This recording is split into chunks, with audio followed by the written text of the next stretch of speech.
Yo. Yeah.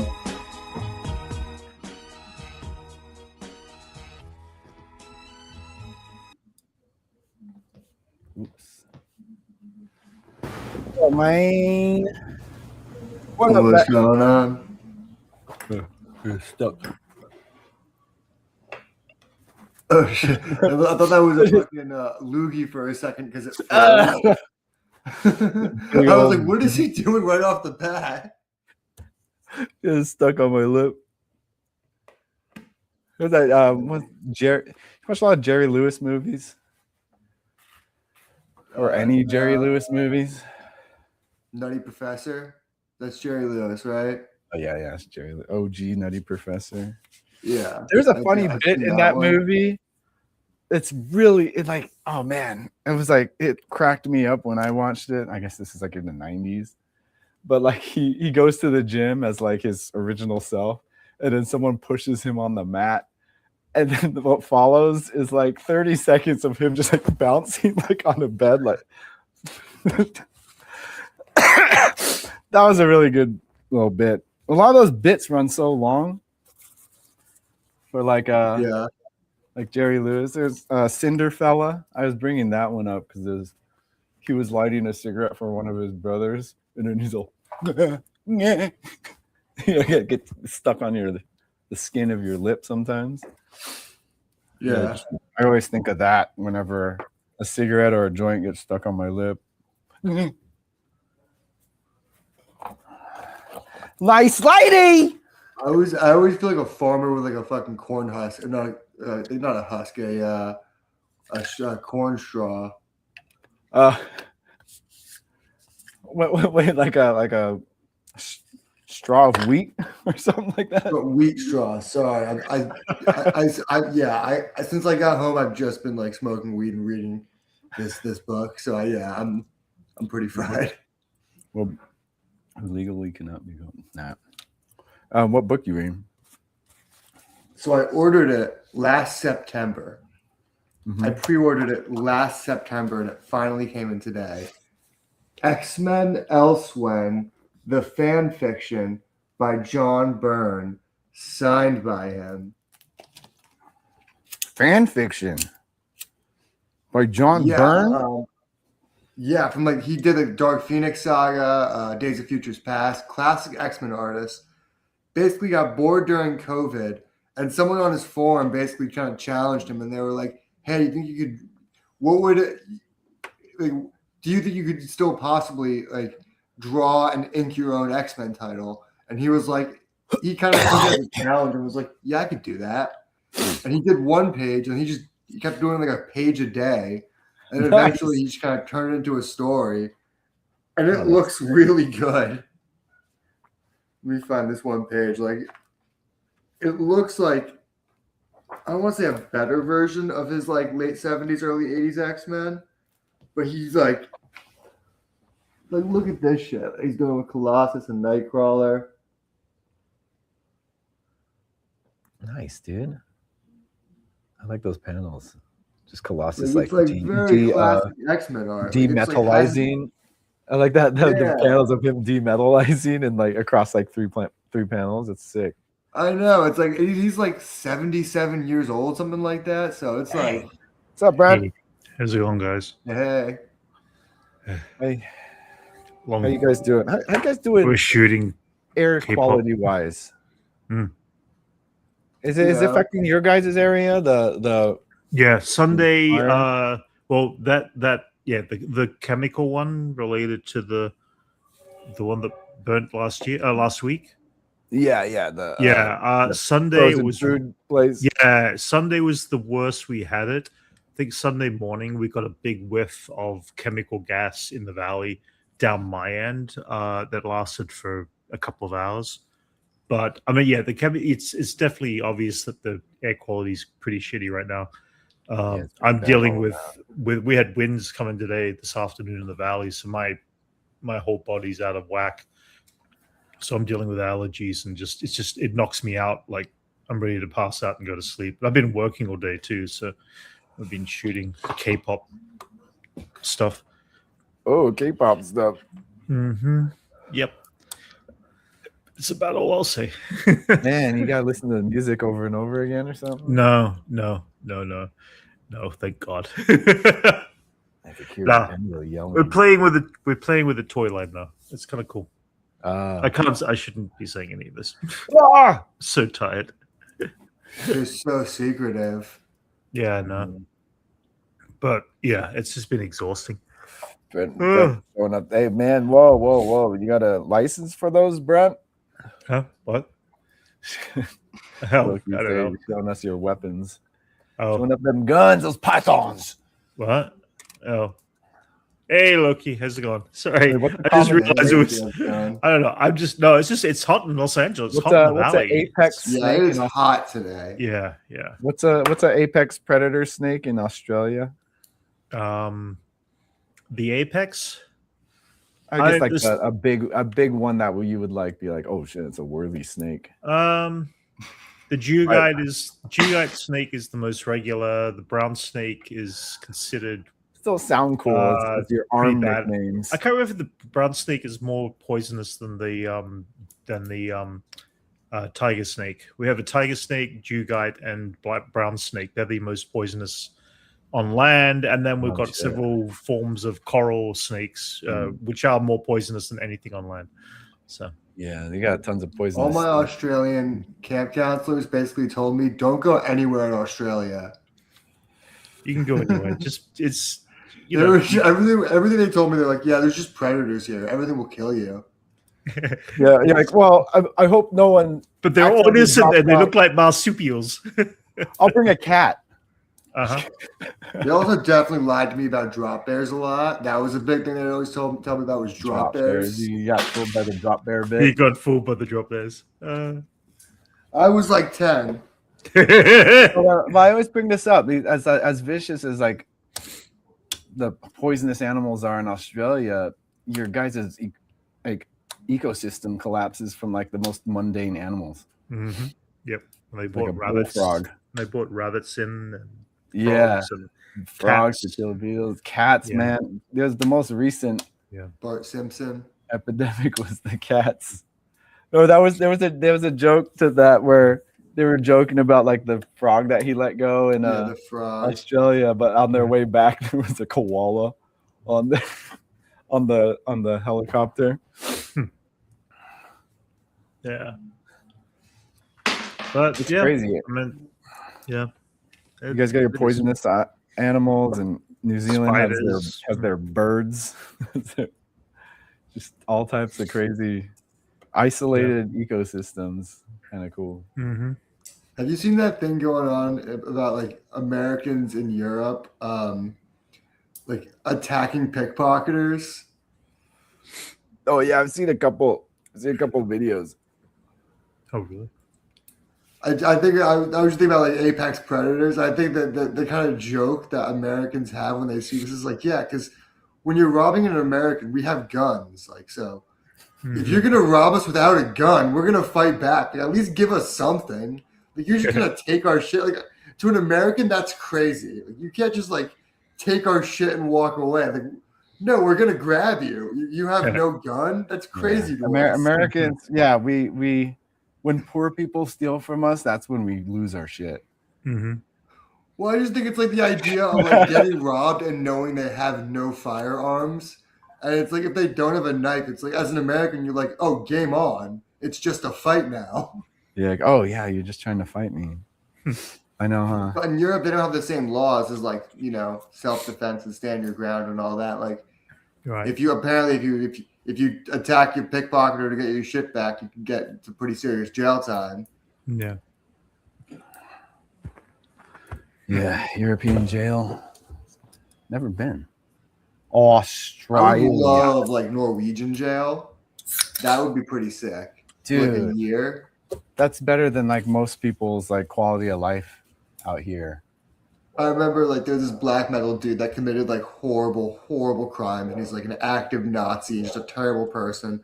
And then they're like, yeah, and this is his jail cell, and it's just like a modern apartment with a PS2 in it. You're like, what the fuck? Yeah, they're like he nice killed people.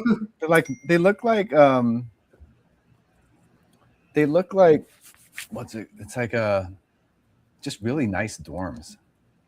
Yeah, I imagine like a guard comes by once a week with like a kind of like a stick, and they poke on the bars, and they're like, clean your bed, and they just walk away.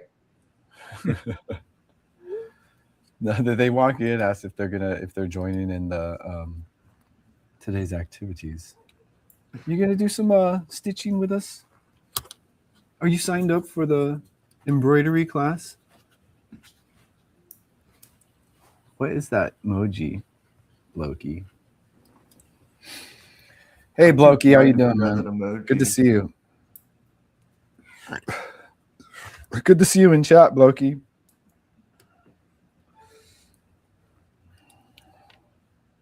Yeah, there was in Atlanta. There was a bit when Paperboy gets arrested, and it was when they're in Amsterdam or something like that. And then he's just like chilling in jail. It's all nice.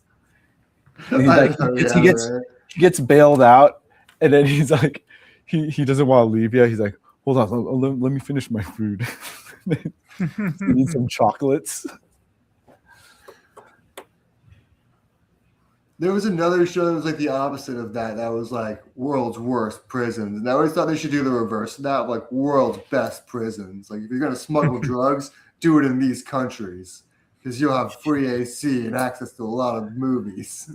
I'm sure that was pitched, but they were like, "Oh no, this isn't doing anything. This is just making us look. It's just making everything else look sad." Where's the? Let me see here. Just Scandinavian jails. Oh yeah, it's like a college dorm. Yes, you look at that. It's like a college dorm. You got a nice fridge. windows. Like in U.S. prisons, they're like, yeah, no windows. Yeah, we're gonna take away humanity. In Norway, they're like, should we give them a piano? No, the reason prisons look the way they do in our country is cost effective. Yeah, it really is cost effective. Look at this. They got Burberry like pillow cover or mattress covers. Dude, that's crazy. That's crazy. Oh, no, that's Burberry. It's just part of the pattern. It might as well be. Those are the colors. Yeah, look at that. It's like a nice dorm. I could do a year in there. There's like, because I think they get streaming services on like TV.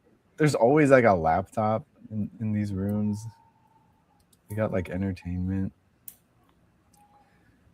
Yeah, I think I remember something a few years ago. I might be misremembering it, but it was like one of these countries like banned smoking in jail, and they were all just like pissed because they were just like sitting in their cell all day, hanging out, smoking cigs.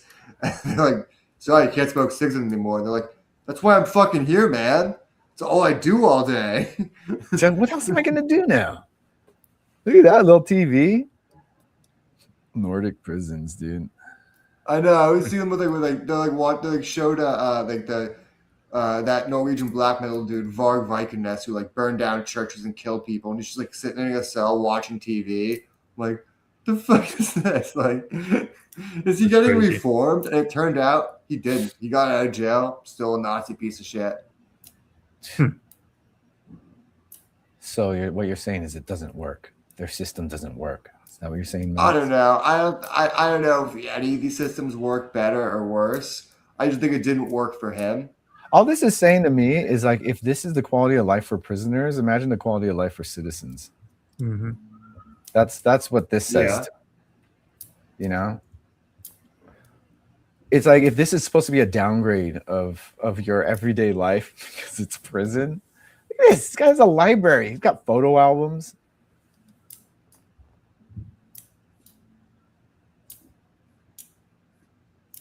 This article that this picture's from is why is Sweden closing its prisons?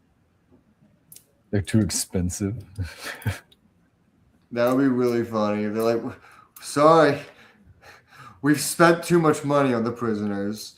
Who would have thought the Burberry sheets and everyone gets their own Netflix subscription would kill us? That and like the healthcare too. Well, actually, prisoners in the U.S. get healthcare. Yeah. And they don't have to pay for that, huh? No, we pay for that. Mm-hmm. Oh, I was gonna get arrested today. A cop fucking glared at me fucking crazy. He pulled someone over on Lancashire, and he like stopped like it was like right in front of whatever that movie theater is on Lancashire, and there's like a crosswalk there next to like the Bruxy. And he stopped like in the crosswalk, and I was crossing the crosswalk to go to what's that pizza place? The fucking whatever that pizza place is there. And he was like his bike was in the crosswalk, and I walked around his bike, and while he was writing the ticket, and he just like looked at me like I should have like waited to cross the street until he left, but like weird. I wanted to grab that pizza, and I already paid for parking. I'm gonna put like a quarter on the meter, so I was gonna cross the street, and he glared at me like I shouldn't have done that. Wow, I don't know the etiquette on this. Was he blocking the whole sidewalk, or he just like walked around it? He wasn't blocking the sidewalk. He was blocking the crosswalk. The walkway, the crosswalk on the white strip. It's weird. Man, he arrests you on his bike. I would have been so mad. I'd be like, no, the meter. Feed the meter. My pizza and my meter, there's too much on the line right now, officer. I don't even know. What did I do? There's nothing illegal. Right? Like what? You went too close to the car? Did you see that video of that guy investigating bricks and minifigs? He went back to Utah and got pulled over immediately. Oh yeah. They clocked him already. The cop was like trying to like get a breathalyzer at one of his friends, and his friend was like, the cop was like, I think I smell something on you. And he's like, yeah, it's Versace. I haven't seen any updates on that this week or any newer videos. It's crazy. That was the update. The Utah police are still trying to keep him out of Utah by basically detaining him if he crosses into state lines. Someone said like a worksheet though of how much money he's basically owed in just litigation fees from like if he chooses to sue them for how many times he's been arrested and just accosted by the police. Yeah. Dude, I know, right? It's so weird. It is kind of a free money hack, though. It is kind of a free money hack, though. Like, he just got to keep having this happen. Then he just gets one great lawyer to sue the police for every single charge. And the police department's going to pay just like $250,000 for it to go away. That is a free money. A lot of people do that. Happens a lot. Yeah. Oh, yeah. I mean, it's one of those things that just happens, and why you hear about like police departments' budgets and shit like that. It's because shit like this happens where they'll just bother someone for personal bias, and it's like the judge will get in front of a judge. The judge is like, well, "What do you want me to do?" Like, it's so cut and dry. We just gotta pay this person off. Basically, they're owed this free money. Like, there's free money hack. I mean, it's owed for certain things. Yeah. Yeah, all you're really paying is just being hassled by cops for like months. But then, because this keeps happening to him, it's like he's just collecting them. I imagine that was like a lawyer strategy where they were like, "Hey, you've taken a couple months off. Go back to Utah. See if this happens again." Yeah. Like any smart lawyer would just be like, let's collect a little more evidence before we take this to trial. Like, take a month off, go to Mexico. Go to Utah for whatever reason. They don't know why you're there. Just go to Utah. See if you got pulled over and film it. You should be allowed to go to Utah. It should be fine. That's what. Yeah, right. You know what I mean? He's allowed to go to Utah. Man, dude. See those? You see them giving maximum sentences to a lot of the protesters in Texas for the. Oh, ICE that's facility. Scary. Dude, what episode of Andor are we at right now? I do think it's going to be one of those things that unfortunately they could sit there for the rest of Trump's term, but if Democrats get power, they would probably hopefully get released. Yeah, that's a lot of people are saying. It's like, they'll be in there until the next president will just pardon them.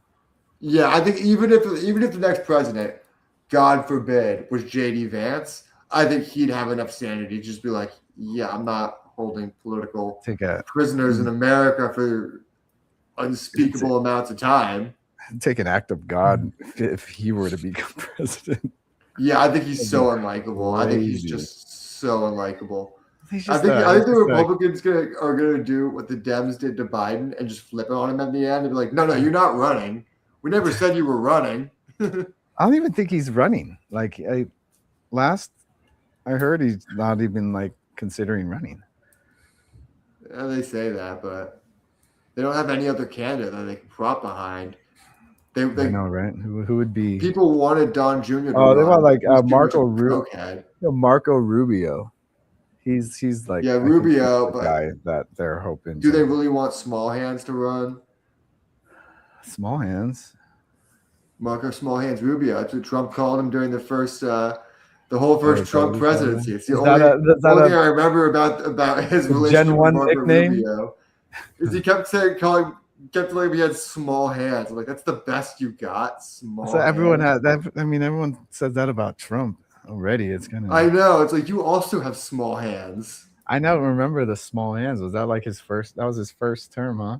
That was his first A term. deep That's what he cut? kept calling him. It was like, I don't know why that always stuck with me. Maybe it was SNL. Maybe it was an SNL bit that I saw. Small hands Rubio. I just remember Rubio reaching for the water. Remember that? That's like what. That's what I first thought. I was like, "What is that fuck? What the fuck?" That was like the first thing. Like, it was after. It was like. It was his like response to State of the Union address from like Obama or something like that. I forgot what it was. You ever see that like recent video of the guy? It's at some UN meeting. He pours a pitcher of water into like where the glass is supposed to go on the podium, thinking that was the glass, and he just fills something he can't empty. Well, I didn't see that. Oh my god, it's the funniest fucking video. You see what's happening with the reflection pool? You guys been keeping up with the reflection pool drama? It's green Yeah, I had a again. great joke that only Brent liked. Where I said there's no more wretched hive of scum and algae. Dude, it's so, and then people are getting arrested for like touching the water. Like they're So now fences are going up and cameras are being put around the place. Yeah. Watch this pool go green in a week's time after they clean it all Dude, out again. It's a natural element of freaking how algae works when you don't have circulation going through water. That's why fish would die if they didn't have a pump system. That's what happens when you paint it.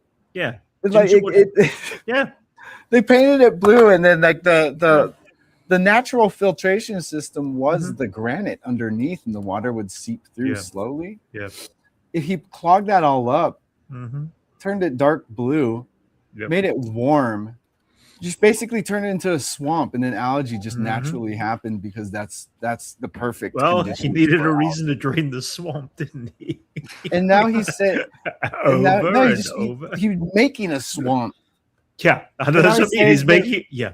They were saying that like story about taxpayers' money.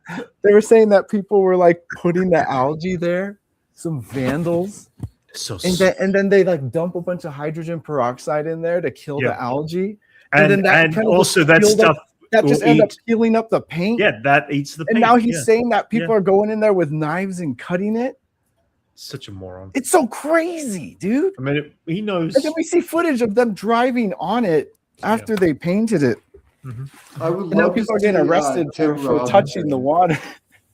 This is the one time I think Tim Robinson should play Trump, and it should be Trump trying to explain it. Yeah, just in the hot dog suit. Just get this guy in the pool with knives. Knives, big old knives. And you see, like what was it like last month? He's like, "Yeah, it's a good coat. You can't take a knife to it. I don't want to give anyone any ideas, but you could take a knife to it and it would hold up." And just and waiting for that day when that man has a French fries heart attack and drops. We're all waiting for that. Yeah. I sent you that video, Jay. Cheers around the world. This. Huh? I sent you that video. I saw you back. You got to see this. Oh yeah. But yeah, dude, that's fucking crazy.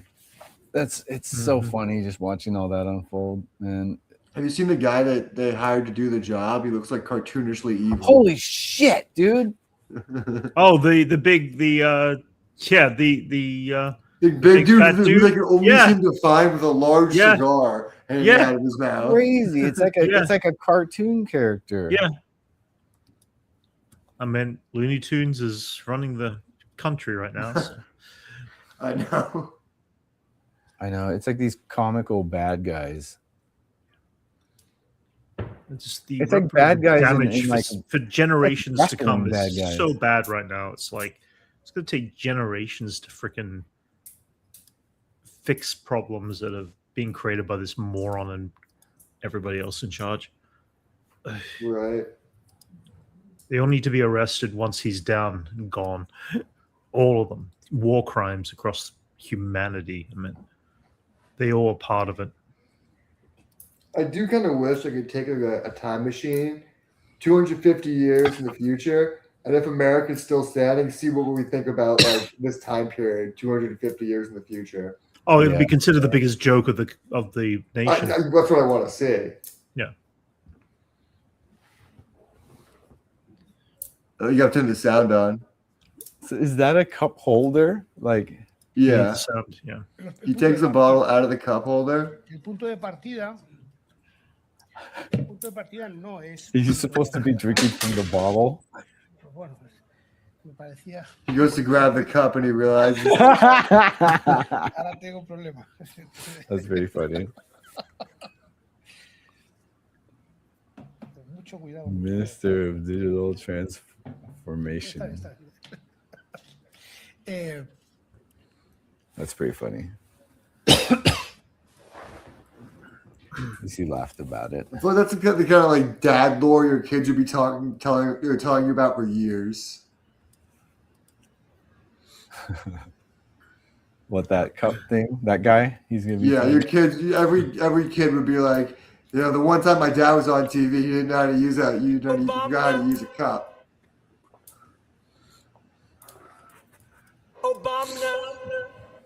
There you go, Anchorman. Anchorman saying, "So glad Brent hate Trump."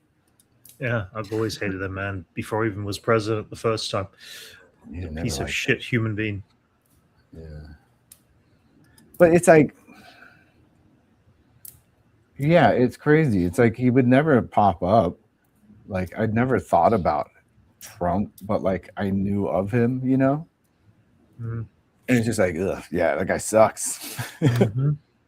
Want to hear something crazy? I shook his hand once. Ugh. Oh. It was years before any politics. This was like early Apprentice days. I was walking through Times Square, and he was just like, there was a crowd of people, and I was like, oh, who is that? And then the security pushed us through. He just shook my hand before I realized what even was. I was like, that's Donald Trump? And he just kept walking. My dad was like, huh, I guess that was Donald Trump. And I was like, what the fuck was that? I was like, I was a kid. I was like, what the fuck was that? Wow. And I was just so confused. He was like a part of New York, Yes, it was like, I think it was like some media event that we didn't know was happening. We were just like passing through Times Square to get to somewhere. Yeah. Probably like the Chili's. Crazy. What do you think of House of the Dragon? Oh, House of the Dragon. Last season's finale. Last season finale. Yeah, I texted Blokey actually right after, and I was like, I apologize for ever riding for Allison. Forever what? Riding for Allison. No. I thought it was okay. I think the battle was a little messy. It felt. I don't know why. It was, suddenly. I'm trying to understand the tactics of how the battle went. It just didn't quite. Yeah, I tried to like map it out in my head. Like, how did they attack his tower? I just tried not to think about that. I was just like, for like a second I thought about that. I was like, anyways, this looks cool. Like, it's crazy. I mean, suddenly he's going in between that little, that little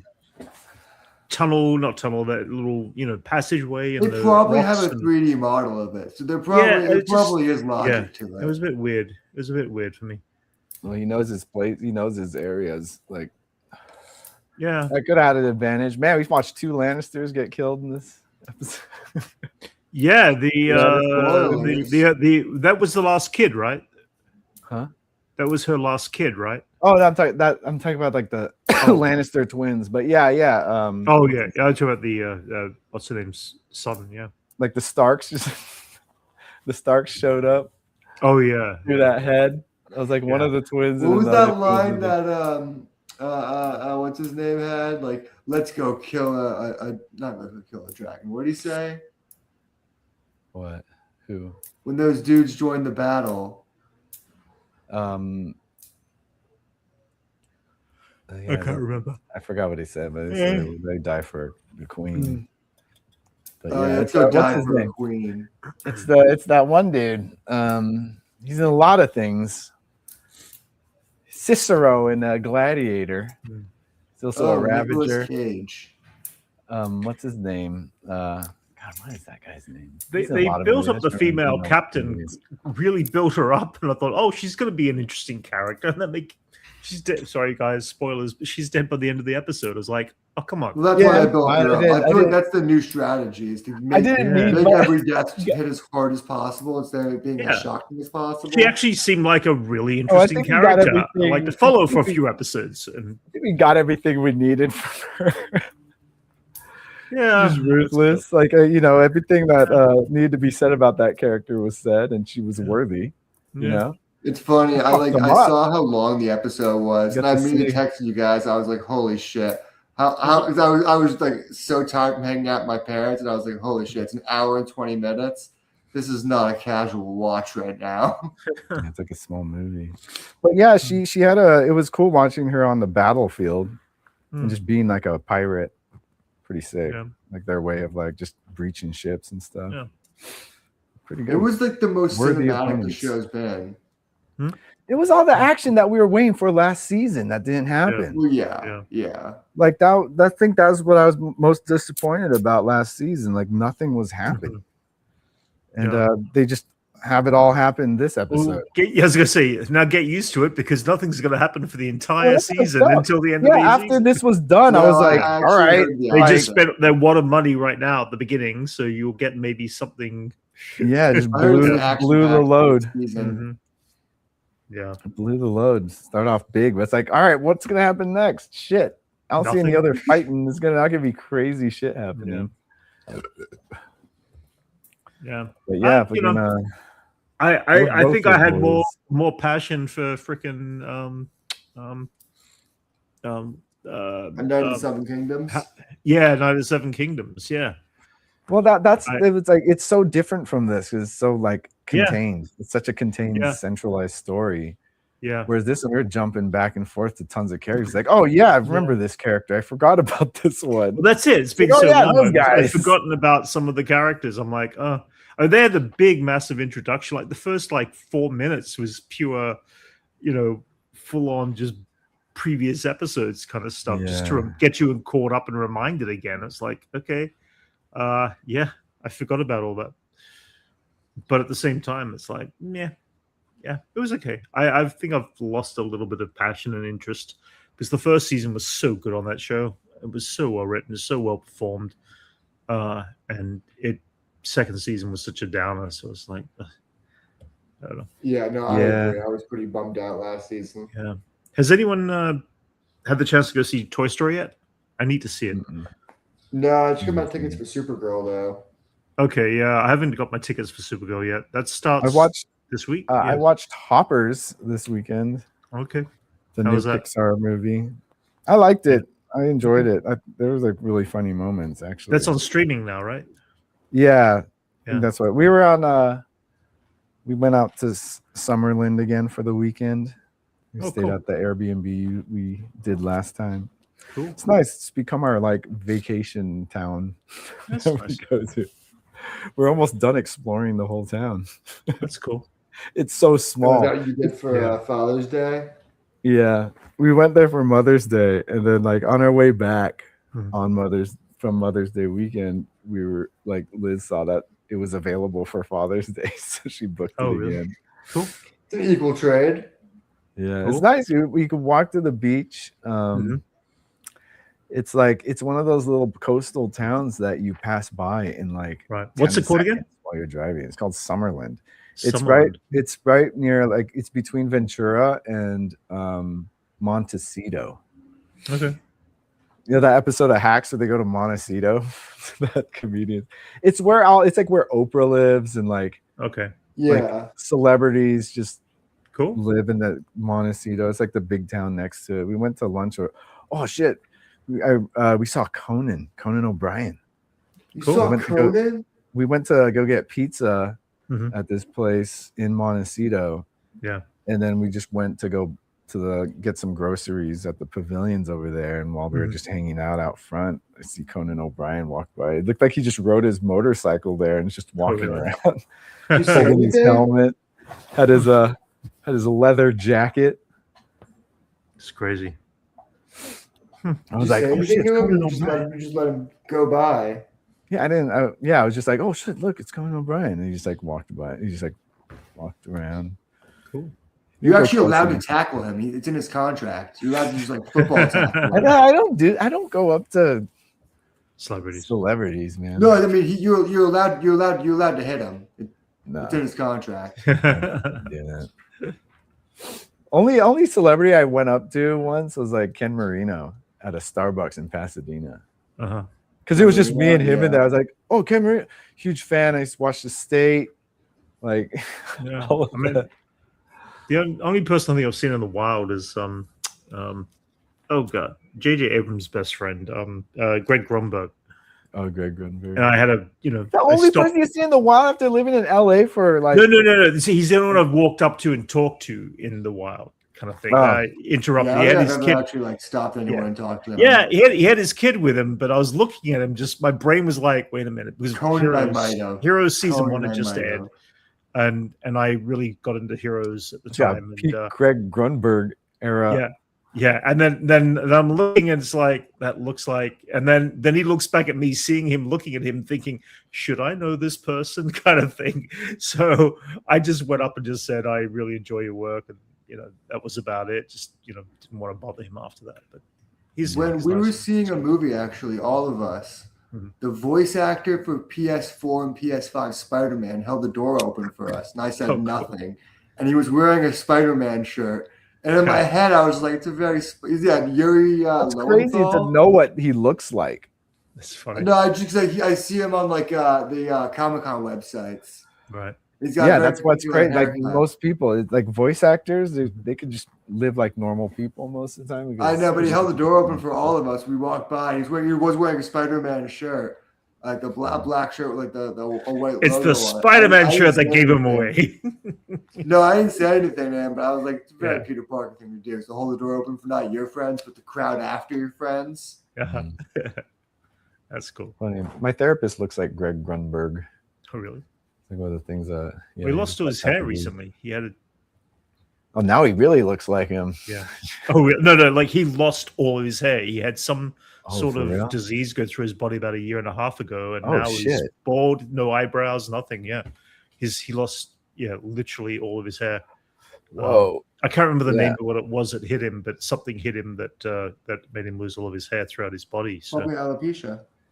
That could alopecia just happen, like just a late late in life. Develop.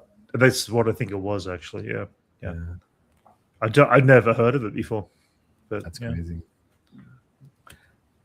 But no, how come Jason didn't want to meet it? I just saw him, and I don't need to. You don't need to like Anchorman. A friend of mine, I think.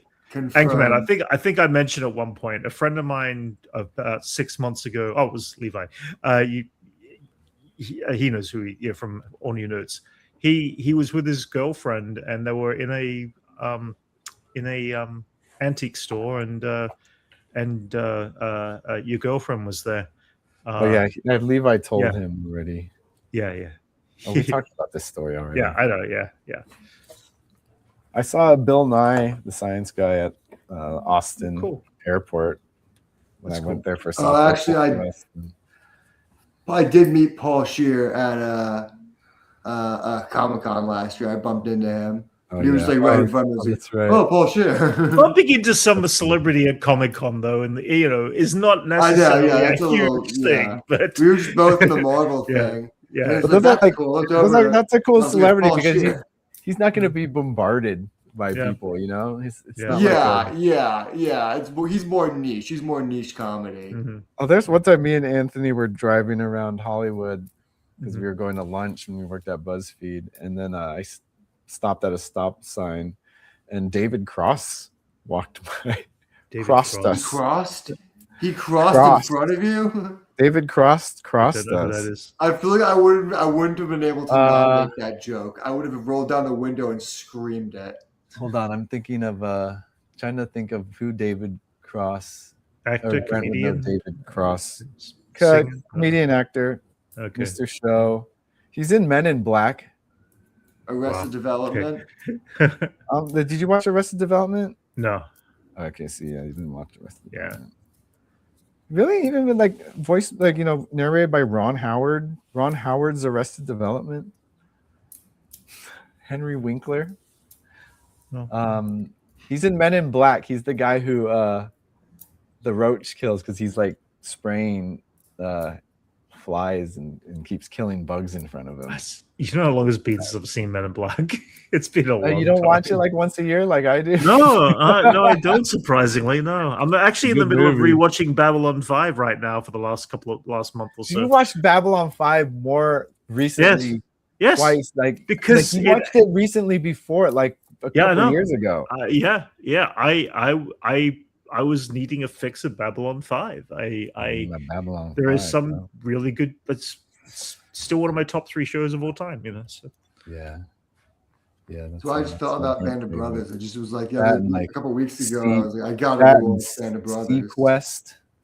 What? Sequest? Oh no, I have a feeling you'd like Battlestar Galactica. But I thought season 1 had merit, but it kind of went off the deep end. It's targeted for you, like. I would love to see them do a revamp of Sequest Deep Sea Voyage again in this day and age, where in this day and age, it's like distant future where everything is flooded on the planet. That way you've minimalized the amount of whatever. So then it's Waterworld. Well, I mean, not as like I don't mean like full extent like that, but I'm just saying where things have environmentally gone so bad that humanity's had to build cities under the oceans because it was the only way to actually live. If this existed during Waterworld, it would be before, because civilization is still. That's what I mean. It's like apocalyptic. It would be a situation where the floods have gotten so bad that the population had to live under the ocean in cities and create underwater cities, and then you have this underwater submarine that is like the head of the fleet or whatever, that is like the protector of the oceans, but you still have got factions overseas that have got underwater, underseas. Yeah, underseas. Yeah. Well, that's what it was heading towards without the above ground problems. But people had, built. It's an interesting concept, and I'm sorry that they've never reproduced another show based around that concept of, militarizing and exploring the oceans and the world while having these social events happening above on the surface, which it was an interesting concept, but it started losing its way and its plot by the end of season 1, kind of thing. So it had interesting. What's that show Silo about? Silo? It's about like a woman's locked in a silo. Oh, really? Isn't the silo like a living quarters for like a whole civilization or something like that? I don't know. I saw the trailer a while ago. There were when the first season was coming out, there were ads out like posted in LA, and like someone would be at construction sites, and someone started freaking out because it looked like, because it was diagrams of like underground living quarters. Oh, right. And since it was pasted around a construction site, people thought that that's what they were building there. Oh, really? And then so on like TikTok and shit, people would be like, "Oh my god, what the hell is going on? This world is crazy. People are starting to live underground." That's so funny. I had a friend send that to me unironically. Unironically. And I just had to send him the trailer to the show. Because you see the poster in the name of the show is on there. Yeah. Like on the ad that these people thought were like a ad for the construction site, Right. But I guess, some people like media literacy, I guess, is a huge issue in this country. What other stuff has been used recently? I don't know. I haven't been up to date with. I haven't been up to date with any movies or anything recently. I've just been so busy with work again. Me too. It's just been. I haven't seen everything. Yeah, I do want to see. Not getting great reviews. What's that? Supergirl's not getting so great. No, reviews. it's only 59%, I think, on Rotten Tomatoes. Oh, I'm gonna go check it and I out. saw that there's this guy, like this movie critic YouTuber I follow, Jeremy Jones or something like that, and like his thumbnails for his videos are always kind of like he has like an expression, and, Right. and like for Supergirl, he's kind of like, and I'm like, oh shit. It's almost a spoiler sometimes for what expression he has on his YouTube thumbnail review. It's funny. I saw they invited like a lot of influencers to the premiere. And I just kept seeing posts about that. But what I didn't see in any of their posts, no one said, see this movie on this date. It was all like me at the premiere. It's like, They're not talking about they it. want you to advertise. Yeah. They're at the premiere. They did the bare minimum of Yeah. Did I'm like, you? I see these posts, but is no one going to advertise this Wanna movie even a submit little bit? Like, anyone why do to you think this? you're there? Yeah. Did you see the release schedule for X-Men 97 in a DVD cover with all the episodes next episodes? week. what? Yeah. Oh, that's funny. Yeah. We're going to watch actually it pretty next cool. week. And I'll drop the. I don't know if I'm not going to do any reaction videos. I'm kind of in a place right now. I'm just like, it's just a lot of effort and work to do reaction videos. Although it'd Yeah, probably do feel well, that. but it's like I'm kind of getting close to the end of my YouTube, things. I never quite. I was almost at 4,000 hours of You views. just got like you stopped after you got 1,000 followers. Yeah, I know, and then it all just dropped back to 3,000 hours again because over the last month, Andor was out last year at the same time, so we had a lot of views during that time. But now it's gone back to 0, and I haven't had any time. The last 3 months have been just impossible to do anything. I haven't had, I think I watched Maul, and Maul did relatively well, but I haven't had time. I've been so exhausted. Like I am brutally exhausted right now from work, and it's Bad air quality. Yeah, I just in general, I'm just tired all the time. My nerve pain is rocketing really bad again, so it's been kind of problematic. Yeah. And I just don't have any energy to do anything or to react to anything or to spend time just sitting and doing any editing and this and that. It's just like my apartment's a mess from 3 months ago. I've still got crap from when I was carving shit out 3 months ago because I haven't had a day, like an energetic day to sit and clean and organize because I've been that tired. So congrats. I've just subs. Yeah, but yeah, I just dropped the thing on our that's cool. tech on our it's pretty cool. I made some shop mods this last week. This is I got sick of all my like grinders and stuff being in a box, so I like got my shelf and turned it into like a pegboard area with all like the tools. All this stuff used to be like in bins like this. Yeah. And it was a pain in the ass, and I just needed like an angle grinder or something. But I'm storing my bandsaw here. In the meantime, it's not always here, but it's it fits. Cool. Nice. That and my dust collectors all built. The system, dust collector system. Boom. Cool.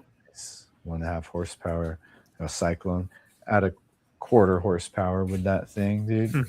CFMs, I'm not sure what they are, but it's pretty high. Trust me. Any other mods here? No new updates here.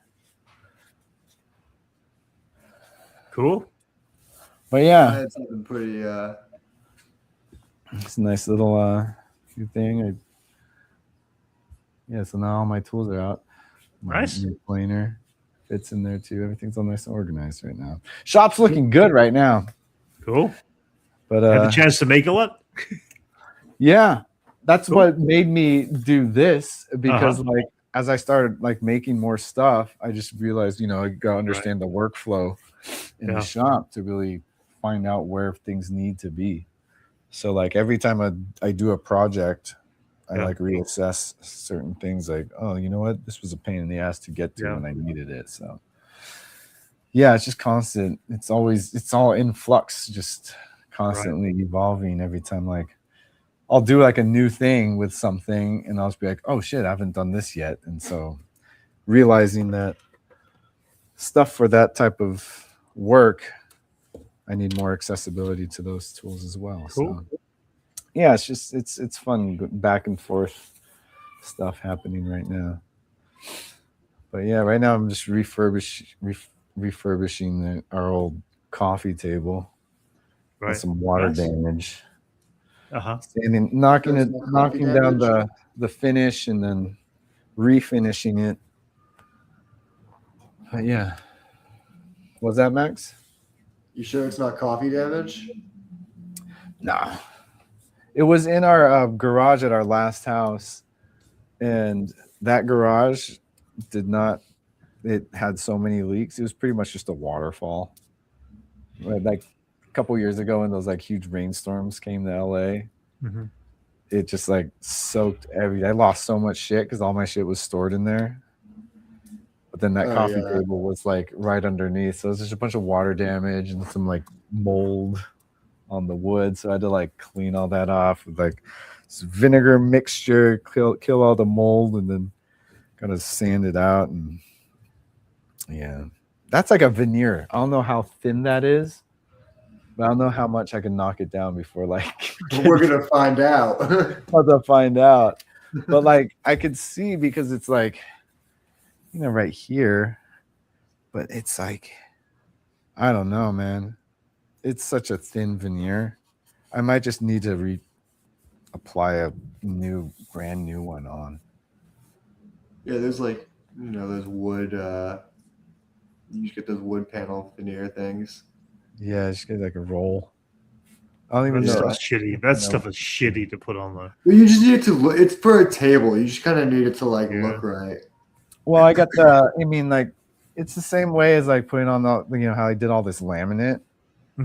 On here. Yeah, but the wood veneer is not like laminate. it's really shitty. That's why the type of adhesive that I got doesn't helps because it doesn't you're not like, it's not wet, you know. It's and that's when the veneer gets all fucked up when you're putting the glue and it kind of warps with like the moisture and stuff. Oh god, it's a pain in the ass.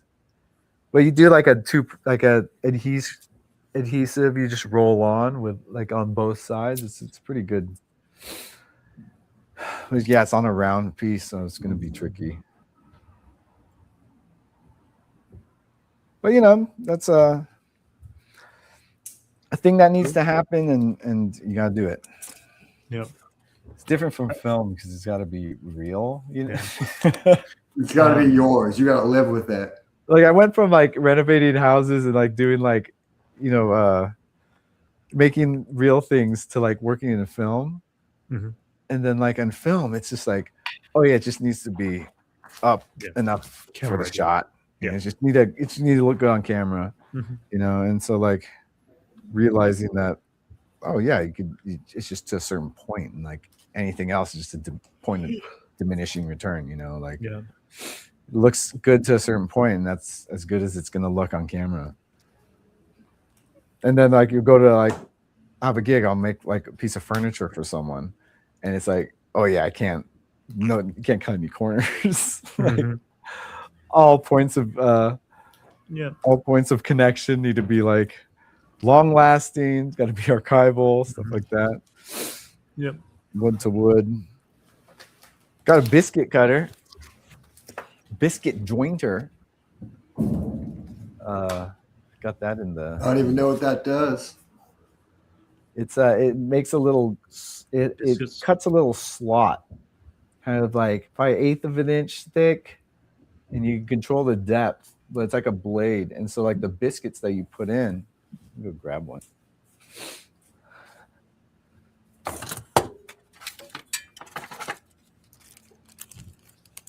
So what it does is like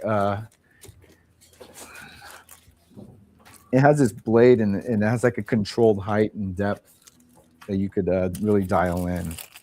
And so you're consistent when you bring it to like one piece of wood to another piece of wood. So there's a little biscuit that goes into that groove that the blade cuts. And it's kind of used as a point of adhesion because you like you fill that groove with glue and you stick this in. And so you have like two identical pieces. And this kind of bridges those pieces together. So no need for any hardware or like any pocket holes or anything to stick it together. You pretty much just bridge those pieces together with a piece of wood and glue. It's good for fine woodworking when you want to hide, like, you don't want to use hardware for certain connections and stuff like that. I don't know if that made any sense. I'm gonna be honest. Woodworking to me just goes in one ear, out the other. I'm like, yes, that definitely sounds like a thing that happens. But yeah. Did that ever happen? So you know what happened to me this weekend? It was so fucking embarrassing. My parents were staying in a hotel in Pasadena. They were like, "Yeah, we're at the so and so pool. There are multiple pools at the hotel. It's a big hotel." And I go to the front desk. I'm like, I valet my car. I'm like, "Hey, they're at the so and so pool.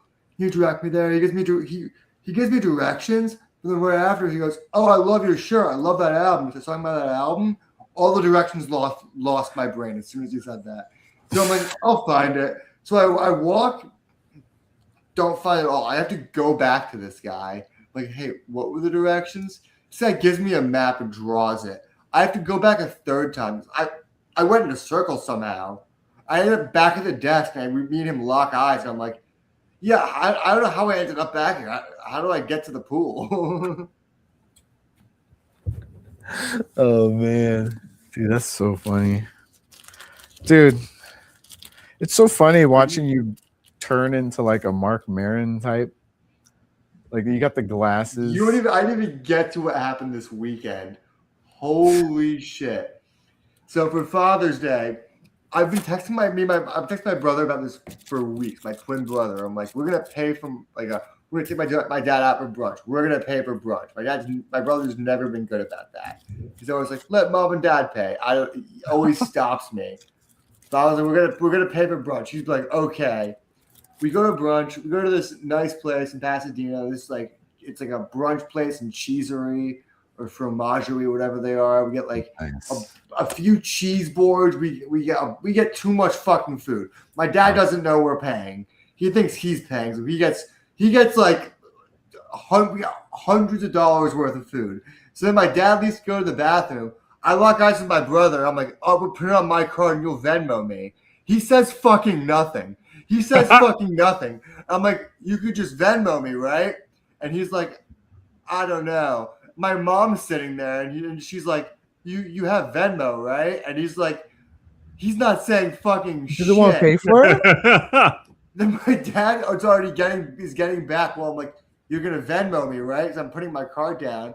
And then as my dad's seeing it, my brother goes, it's too much money. I'm like, you fucking blew it. Because then my dad's seeing me try to pay. My dad's like, oh, that's way too much money to pay. I didn't expect you to pay.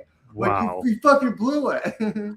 Your brother didn't want to pay. You waited for your dad to sit down so he could say And then we that. ended up going to dinner. I ended up paying for dinner that night. I ended up fucking with more than $200 worth of food because, again, he didn't know I was paying. Damn. What? Is your brother broke or something? No, he's just fucking slightly on the spectrum. Right. Damn. Did you have to like do it for him? You have to be like, I genuinely don't know what happened. I can Venmo myself. And then at dinner, he also tried to reach for the bill.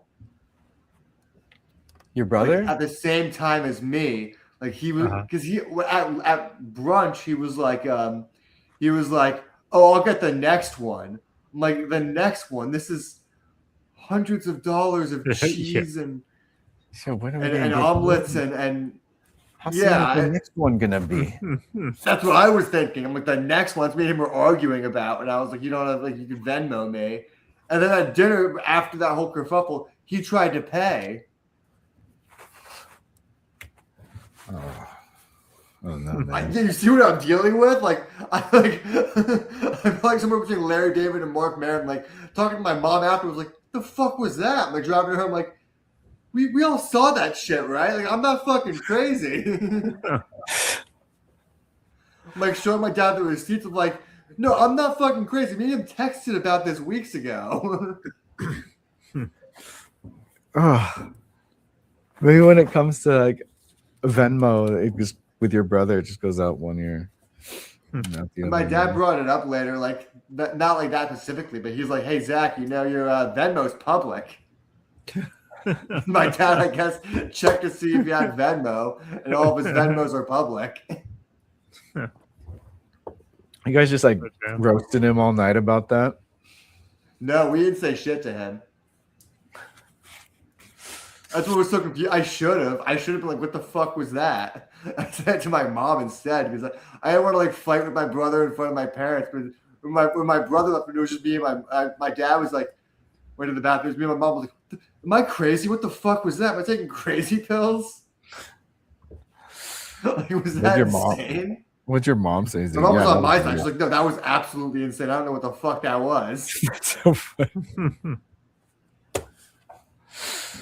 So he's on the spectrum, huh? I mean, I don't think he's actually on the spectrum. They've gotten him tested. I think he's outsmarted the test twice. Well, yeah, he's like that level of spectrum. He's a theoretical physicist. Yeah, that's what I was about to say. Like he went to Berkeley and then what, Caltech too, or is he working at Caltech? Yeah, grad school. Caltech. Yeah.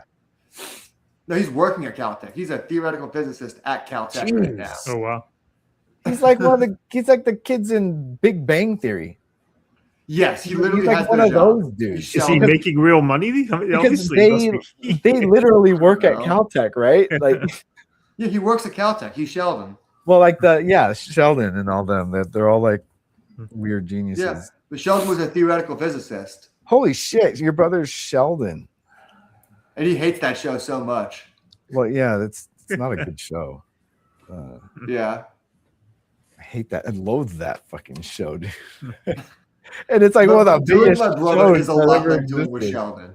Huh? It's a lot. Dealing with my brother is a lot like dealing with Sheldon. Not in like this. He's that kind of nerd, but just in that kind of person. Yeah, just yeah, like Asperger's. I do think you probably might have saw the bill and was like, "Yeesh, yeah, we'll get the next one," but like. He could have taken that forever. I kept telling him that. Like, I'm always financially irresponsible. It's kind of my thing. Yeah, you're breaking generations of your ancestry by doing that, Max. I know. I'm like the Jew that's like, no, I am actually very cheap. There's a lot of things I cheep out about. He's like, well, I'm cheap. Like, I'm cheap from necessity, from being bad with my money. Like, a little bit, yeah. I'm cheap because I have to be. It's not because I'm Jewish. Because I'm broke, dude.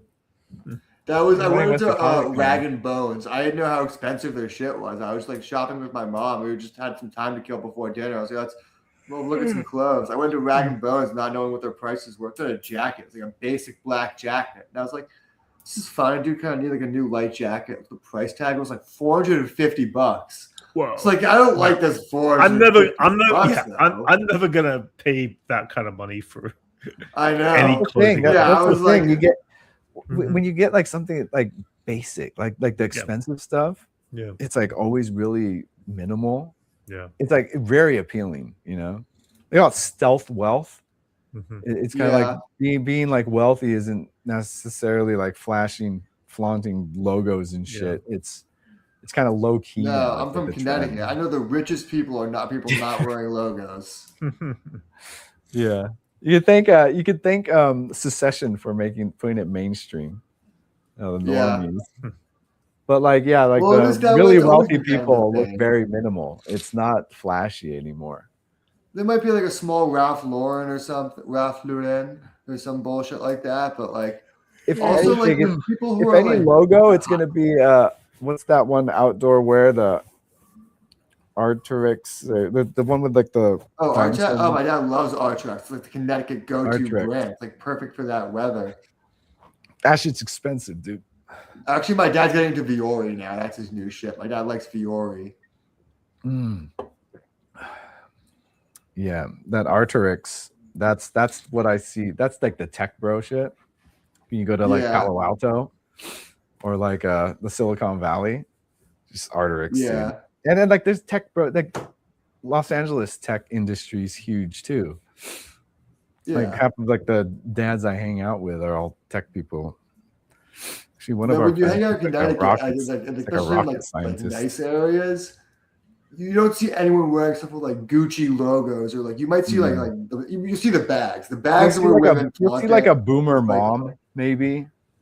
Like not really, Rockets and no. shit. Even them, they'll wear the brands, but it won't be like the logo stuff. It'll be like the logo list stuff or just like a small embroidered logo, if anything. I'd say women, especially, tend to flaunt it with bags and shoes instead of like big brand names on the clothes. Yeah, it's not flashy. You know, type shit. And the men, I'd say, flaunt it with like handmade suits. Like they'll get like a nice bespoke suit made with like good brands fabric. But like I think that's kind of the go-to. It's like you get like a bespoke suit or several. When in college we were in Saint Tropez, and they're just like surrounded by like the rich of the rich. People park their yachts and shit. Yeah, man, it's so crazy. It's like, dude, look at that guy. And I was a college kid, like broke, didn't have any. I was just like that whole world is just so foreign. It still is. Like we went to Miami. When I went to Miami last, it was just like massive yachts. I was there for like some crypto shit too, so I was just bumping shoulders with like all these. Well, Miami is kind of like a GTA server. Yeah, dude. Yeah, it's weird, man. It's a weird world. Just old celebrities and like old retired athletes and people who sell diamonds. I was like brainstorming with That's this. what I wish I was that kind of Jew. I wish I was a diamond Jew. Like I don't know why I became I'm like a comic book Jew. I'm like a I don't know how I should have been a diamond Jew. I would have been had so much more money if I was a diamond Jew. Oh man, diamond Jew. I lived near New York. I've been through the diamond district. I know what goes on there. Like it's just have your own family ran booth, just taking over for your dad at the booth. Oh, that would have been the life. That would have been sick. Just like screaming on Instagram about some bullshit. Smacking. The only drawback is you would definitely end up being like pro-Israel. That's like the only drawback. That's what I was about to say. I was like, yeah, that comes with like it's like that's the price you pay. It's like a prerequisite for even working. Like if you sell diamonds in the New York Diamond District, I don't know why, but it comes with being okay with bombing children. It's rooted in evil already. Yeah, you're like enough people die for these diamonds anyway. Like, what's a couple more kids? I know, right? It's like I gotta say though, like diamond Jews are like easily a top 5 Jew. Top 5. What's the ranking system here? Is money wise? It's a loose ranking. It's loose. I don't want to give a top 5 right now, but diamond Jews are definitely in there. Just for vibe alone. Yeah. For vibe alone. I mean, it is like kind of like one of those stereotypical ones you think about. All the stereotypes about diamond Jews are real. They are those people. Like I mean, it's a stereotype for a reason, right? Yeah. Sometimes. But yeah. You seen those like videos where that guy would just walk up to these like Jewish people and like do the sound effect, the like the Apple Wallet sound effect, like thank you. And then there's like What? It keeps going up like he's taking. I don't think Hasidic Jews would get that because they have a Hasidic phone. It's like a whole different phone. It's hard to explain, but it makes sense if you don't think about it. Well, they got their own It's got like ambulances and shit, right? That's just Their own bullshit. taxi. That's just them. That's just bullshit. Their But their cars for phones are just kids. like it's like for like Sabbath mode. Oh, 'Cause, you know, like, what's the phone on Sabbath mode? I don't know what it does differently, but like Jews can't use electricity on like that one day. It's just the calculator. Well, it's also minimal too. It doesn't have their phones are flip. It's a flip phone with no social media or anything like that. Oh. And it has So like numbers Sabbath, to call and like get they've directions. kind of like they moved the goalpost of being like internet is you could still use like Yeah. a cell service. They're and, like, like calling to get text. directions and stuff Yeah. like that. Yeah, you can still use that, but like any internet leisure is not allowed. They're like flip phones, so it's like It's like a burner for this. because if you introduce like Sabbath. a cell phone with pornography into that community, it's over. Oh man. I said so they're not using like they're not using smartphones. Some of them do for business, but they'll have like an Apple, like some of the guys will, but like most, like just a normal Hasidic Jew has a Hasidic phone. Damn, that's crazy. I didn't know that was a thing, dude. Max, you need to turn on a light or something. Yeah, we gotta turn on these lights. In the darkness. Oh shit! Look at this, Brent. Dude, you know what time it is? Time for bed. No. Here we go, yo. Here we go, yo. So what's the scenario? Anchorman scenario time. That's what time it is. Here's a scenario of the week. What if Max went to a burger place, but a chef, Jason, tell him he know his secret, forcing him to work the grill and have a waiter serve food with his feet to customers and have others trash the place, also having Brent sleep on the job with making me the dishwasher, saying, "You're my dishwasher." Ha, ha, ha. Another waiter dance the customers away. God damn, Anchorman. That's unhinged. Anchorman is just getting more unhinged with your scenarios, man. Drinking one of them CBD drinks, Max? Yeah, you stoner. Oh my god. I'm drinking a Mojito. Microbros. They've returned. They've returned. Same time every evening. Sorry, I didn't put peanuts out today. I've been trying to make friends with all the crows on my street. Yeah. And Anthony refuses to come here dressed as a scarecrow and get beaten up in front of the house. So I gotta do it the long way. I gotta do it the regular way and feed them. So I've been feeding them. One's been popping up. There's one consistent, but then there was a whole gang yesterday, a whole murder in my front yard yesterday, dude. Yeah. It's crazy. Yeah. Ah. Oh. These mourning doves like to hang out on the wire here too. Those guys. Can you see them? Wait.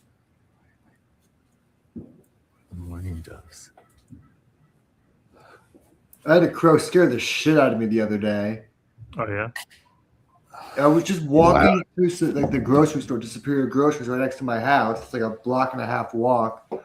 A crow was just sitting on like like an apartment fence post, just like sitting on it, like right near the sidewalk. And I was like walking by it, like don't make eye contact. And as I walked by, it just like squawked at me. Just squawk. Look at It this. just walked like right at me. I was like, oh, okay, let's go. Check it out. This is the biggest thing I've ever planted. Is that a banana tree? Yeah. Nice. Started out Nice. as like this small little thing my Mhm. brother-in-law gave to me. He's like, "Oh, I have some I have like a little banana tree." Like, he gave me like 2 little ones, and I put them in the corner right here. Wow. Every time I Do- water rice, I water it with that rice water. And it's just like almost How do the taller roots? than our house. How do the roots take hold on a banana tree? Are they shallow roots or are they deep? Because They're be like careful. they go deep down. Okay, not out and across. Not that out, could be really. damaging to the house. Yeah. Yeah, they go down low because for like, but then they're pretty soft too, Right. Yeah. and Yeah. so like it's not gonna like turn into wood. or It'll move around Yeah. structures rather than Yeah, I was like concerned because I was like, this Yeah. is pretty close to the foundation. But yeah. no issues yet. That's good. So How long before it starts fruiting? How tall does a banana tree have to I be? don't think this one's gonna fruit. Really? It's no flower. Like it would if it had flowers, it'd have them by now. So Really? Wait Okay. for it to grow even I thought they would- taller, and then take it back to like a Home Depot and say, "I want a refund. This got no bananas on it." they'd give you store credit. Home Depot's return policy is insane. I didn't have a receipt. I just be like, I don't want to return this. Just farm I've had them farm reject banana it. trees for store credit. I had an art director give me a bucket of open paint to return to Oh, Home really? Depot, and they were like, "What are you doing?" They were like, "What are you doing here?" I was like, "I'm sorry. They sent me here. I have to at Wow. least tell them I tried." That's like the one thing you can't return. And Yeah. it's like the known This policy. guy was like crazy. He was just like, I do it all the time. I'm like, you definitely cannot do this. He's like, I always do it. That's I've, because it's yeah. it's somebody else. Yeah, I've returned like damaged like metal bars. And I'm like Yeah. thinking of a story to say while I'm in line, just to like, oh, Mhm. And they don't even ask. and there's like, I'm like, yeah, and I tell them this whole thing. They're like, okay. And then there's like, scan the receipt, thanks. I'm like, oh, and that's what I realized. They don't need to. Yeah, they don't need the Story. story. The same with like wardrobe returns. Like I've done those too, where it's like you have a whole story plan. You're like, yeah, none of these fit, and then they don't even ask.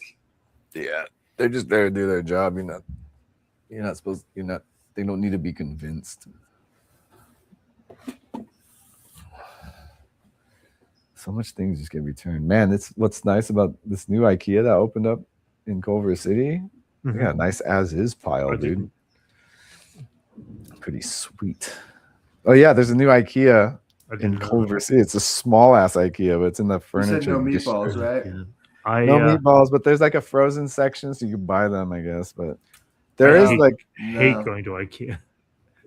yeah, well, this is a small one. Yeah. Enjoy it. I don't Well, know. I had to go to the one in Burbank because I was looking for something, and I found nothing useful in IKEA.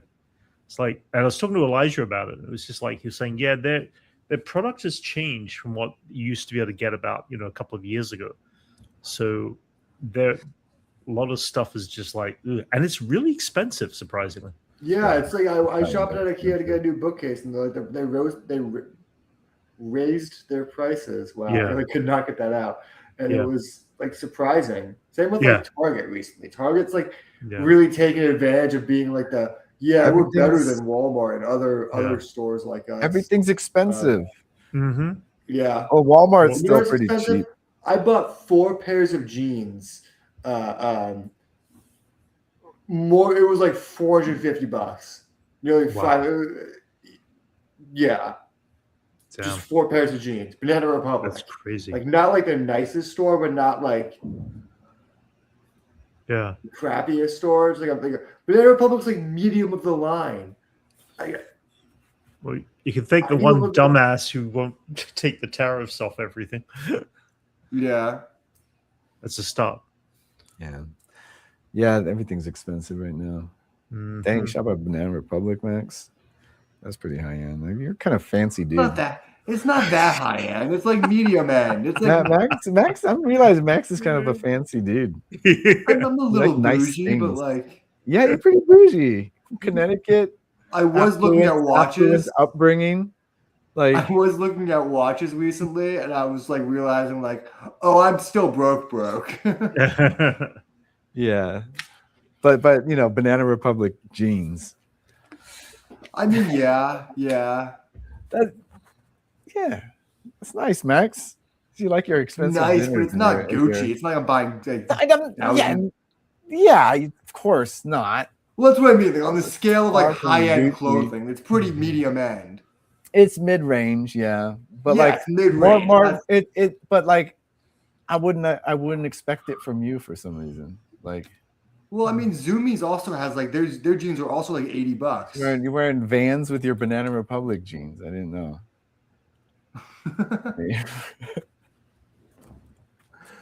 Well, I mean, every You're other like person- these. everyone- You're like these millennial dads out here. That's what they be doing. I'm just not wearing my With quarter J. zip Crew, right maybe. now. J. Crew, Uniqlo. I used to love some Uniqlo. I Then fuck they with changed- Uniqlo. That's my baseline, like Uniqlo. But then if I see something nice at Costco, I get it. These What about shorts, like button downs? Where do you buy your button downs? either Uniqlo or Uniqlo. Yeah, Uniqlo I used to go. That was Nice good to for a Uniqlo. while. Like that's pretty much. I have like 2 Banana Republic button downs, but they were on sale. So Yeah, Uniqlo and like just a few like kind of like hip hop brands that I'm loyal to. You know, like local Bay Area brands that I I like. do need a suit for Brandon's wedding, and it's like Oh, yeah. When is his wedding? he's getting married October. October. I want to Okay. say Last it's wedding in outfit St. Louis though. I pieced Oh, something really? together from H&M.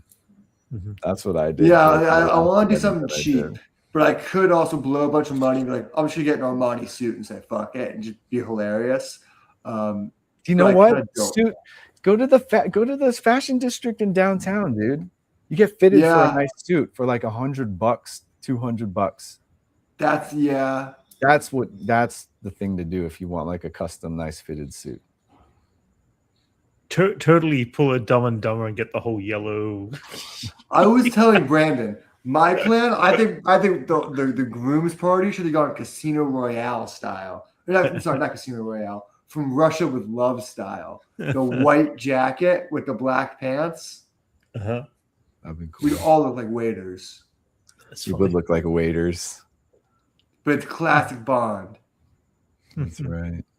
What was it? Someone put like a guy wearing like a 3-piece suit, or like just like the what do they call that? Just the vest thing. What do they call it? What, the waistcoat? Your waistcoat. And then she's like, what's stopping you guys from dressing like this? He's like, I don't fucking work at Olive Garden.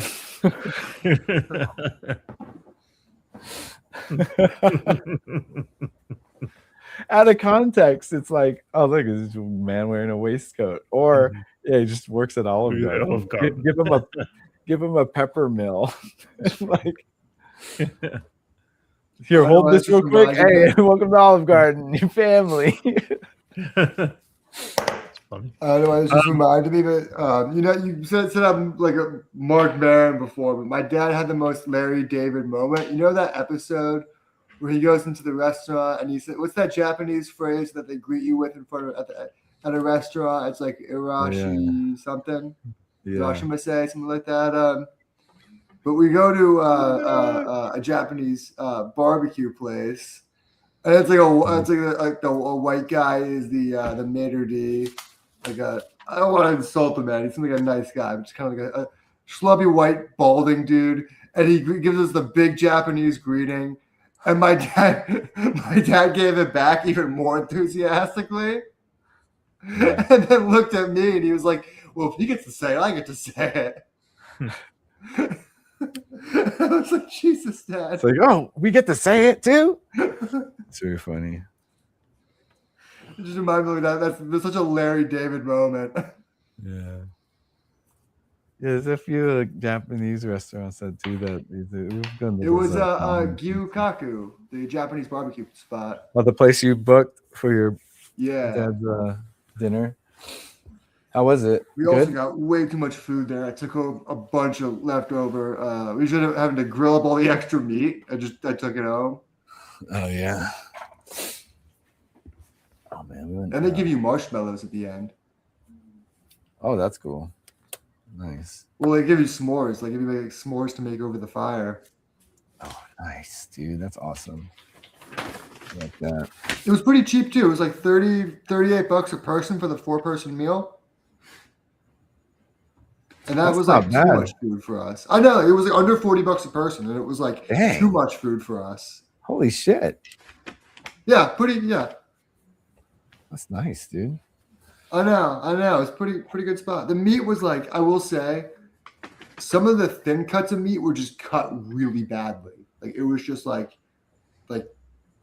badly, like they were like fall apart. not even like fall apart, just like they were cut and like it was hard to put on a grill flat. They were just like lumpy. So like, you know, they cut like jagged. Yeah. Oh, that's weird. I know. Some of the meat was like cut badly. They're just training someone new. I don't know. It's my first time being there, but the food was good. That's nice. And you get like noodles with your food. You get soup and dessert. So $40 a person is not bad. Yeah. That's what I like about those places. It's like me some Korean barbecue, dude. The one That place I sounds got to pretty go back nice. to that and maybe not spend so much money is the Cheesery and Union. Union was pretty good. Yeah. Union. What's Union? I think that was the Michelin. I think I might be thinking of the wrong place. There was like a Michelin star place we went to. That was like a pasta. Is it Union? Is that? Yeah, the pasta spot. It's like really good pasta. Yeah. The Hey, place guys, where- I gotta- Michelin star, just Michelin rated. I'm gonna head off. I've got to get up early for work and all right. to eat Later, shit. Brent. All right. Later, Thanks guys. for coming on, man. Catch you later. All right. See you. Later. The pizza place we went to this last weekend was a Michelin rated. Well, yeah, there's a lot of good Michelin. That Union place was like, it was the weirdest pasta place because everything was. I hate these new concept restaurants. Where they're like, yeah, everything's shareable. It's like, Shareable. I don't know what to do with just pastas and like Italian. Tell me all this Italian food, like family style. It's like, I don't know if all this food is meant to be eaten like that. Like it was like, Oh yeah, Italian family style is like, well, it That was and not. It was their specifics. Like You it get, wasn't like, because it wasn't just like meatballs a la carte. You could get that, but it was a lot like small dishes of gnocchi, like really small dishes. so everyone's getting like 3 gnocchi if you're gonna share it. Like That's what I'm saying. It's like Yeah. it's like tapas. yes, it was like almost This is like Italian tapas. Where Like, I want- it was I want Buca de misleading Beppo portions, man. because you think it's gonna be like Pasta. big portions. Like you see it on the menu. You don't. Yeah, man, that's Yeah, weird. we did a menu. Share an hors d'oeuvre with me. You know, That's what it was. A lot of that. It was, like I was a little like, are these shareable? This portion? everything was shareable is what they told us. Besides the mains, Technically Besides the is. mains, but It's it would like, be like it's the like, pastas were like well, that's what they say. Everything's shareable. I mean, I wouldn't share it, but y'all can. Yeah. What? because it's like squid ink, lumace, rigatoni, fettuccine, torchetti, spaghetti. Well, I guess like all over me. there's this pasta place we like going to called Pasta Sisters. Yeah. It's like it's next to the new IKEA. Actually, it's the same like area, but the portions are pretty small there. And like you can imagine like sharing those, but it'd be like, nah. Like we got like to start, we got the octopus we got meatballs, and we got the mushroom polenta, which was like the most recommended thing. Oh, I think I got like 3 bites of the polenta, and it was so good. damn. And I was like, this should have been my like. They had that fried sage on it too. Oh my god, it was so fucking Oh good. man, that fried It's crispy like the most sage, mushroomy mushroom I've ever had in my life. dude, like a porcini or something like that. Like, holy I don't shit! even know. I was so stoned. I was like, this is fucking awesome. You ever get a good porcini? I Man, think so. those can't be grown. Those are foraged only. Like that's the mushroomy mushroom. Like that's the best the mushroom taste gets.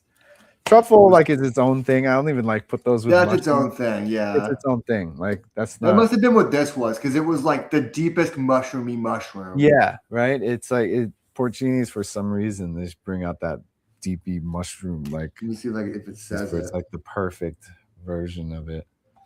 But man, you get a good porcini pasta. No, it doesn't say. Oh no, it did have truffle butter on it though. So that was the truffle butter. Yeah, what Anthony Oh, Bourdain we say? went If you see truffle on the menu, you get it. yeah. They overdid the truffle with a lot of places though. Like They did everyone it. just got Everywhere truffle had fries all of a truffle, like- sudden, you know. Yeah. Like you see truffle oil pop up in Costco now. Every restaurant like has like It's fake truffle fries. oil. It's like, you know. That engineered flavor. Like they found Yeah, out how it's to like- make it. Yeah. Ugh, that's gross, man. That's why I already eat truffle unless it's shaved in front of me. Yeah, it could be like this. God, I wish I was big-ass that shaving. bougie. Yeah, there was that like an action bronze. Did you watch Fuck That's Delicious? Yeah. There's that one episode he's just walking around like the truffle dealer. He had Oh, like yeah. truffles in every restaurant he went out. He just bust them out and then they just shave it straight onto it. That's what I'd do if I was like a rapper. Just have like, Dude, he eating good food, taking dabs, like he was just, yeah, man. He's just him and Big Body. you should have seen. My family were Oh, monsters at nice. this cheesery. It's called Anges in Pasadena. I think it's called Anges in Pasadena. Yeah, really good cheesery. But my parents didn't think we were going to try and pay, so they were just like, yeah, their cheese boards were like 3 cheeses, but the cheese was super small. Like me and my family are cheese eaters, so we were like, you know, we could devour that in seconds. My mom was like What is this immediately like, is this a flight? Would you give me here? Like that's really, they looked like cheese fries. They're calling them charcuterie. They were priced like full charcuterie boards. They were like $34, $35, $50 each.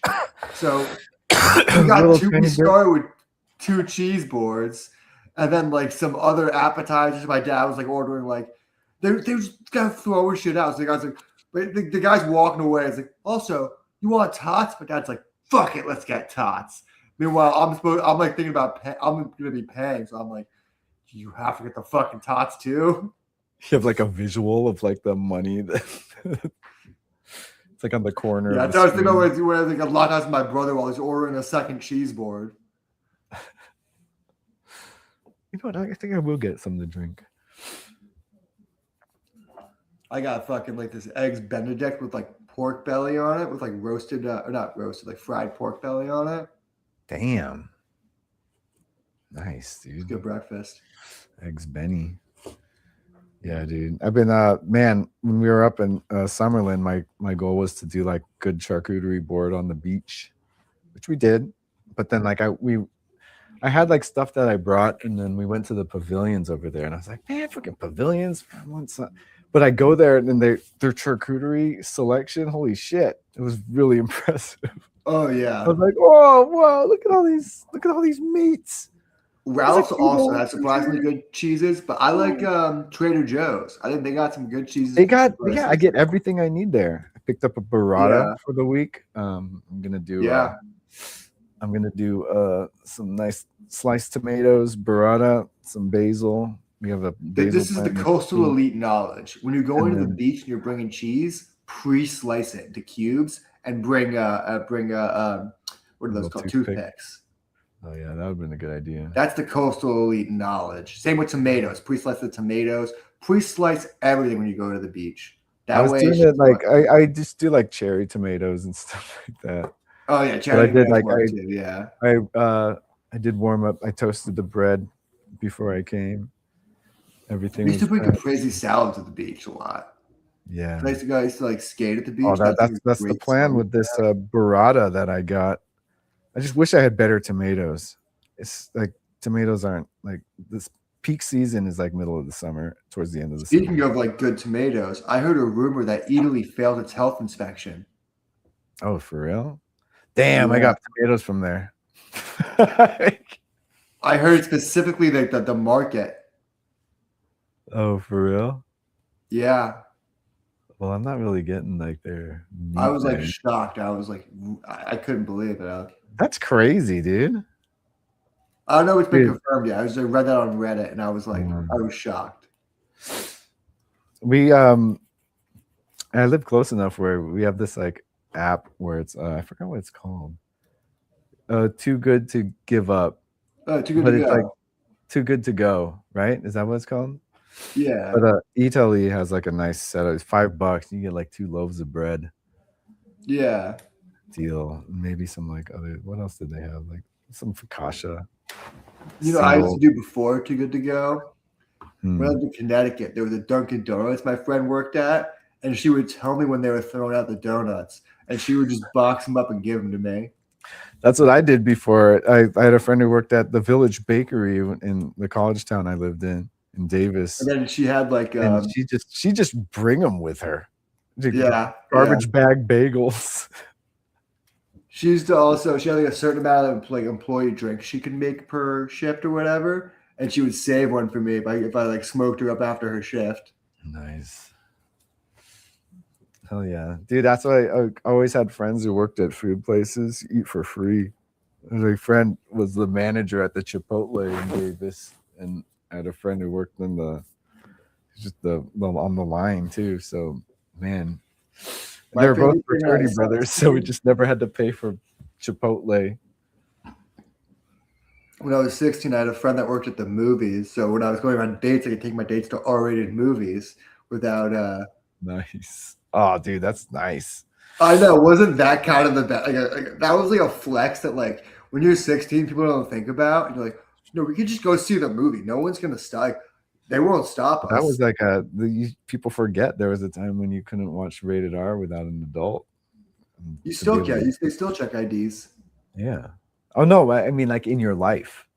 Oh yeah. It Well, wasn't take streaming. advantage. Then. It's like it's a small portion of your life, and you just like you're old enough, so It was doesn't small town matter. Connecticut. So these managers like took their jobs seriously for no reason. It's funny. It's funny, just some overzealous worker, company man. But like my friend worked there, so we were just like, she was, you know what her job was? She was the ticket checker. So we would buy tickets for a different movie, and it was her job to go and check people who were like in the wrong theater, and she would just walk right by us. Nice. That was a flex on dates. Like I remember going to like Hangover 2 and at like I think I was like 15 when Hangover 2 came out. So I was just like, yeah, I don't need a parent to take me to this. I could just go see it. Hangover.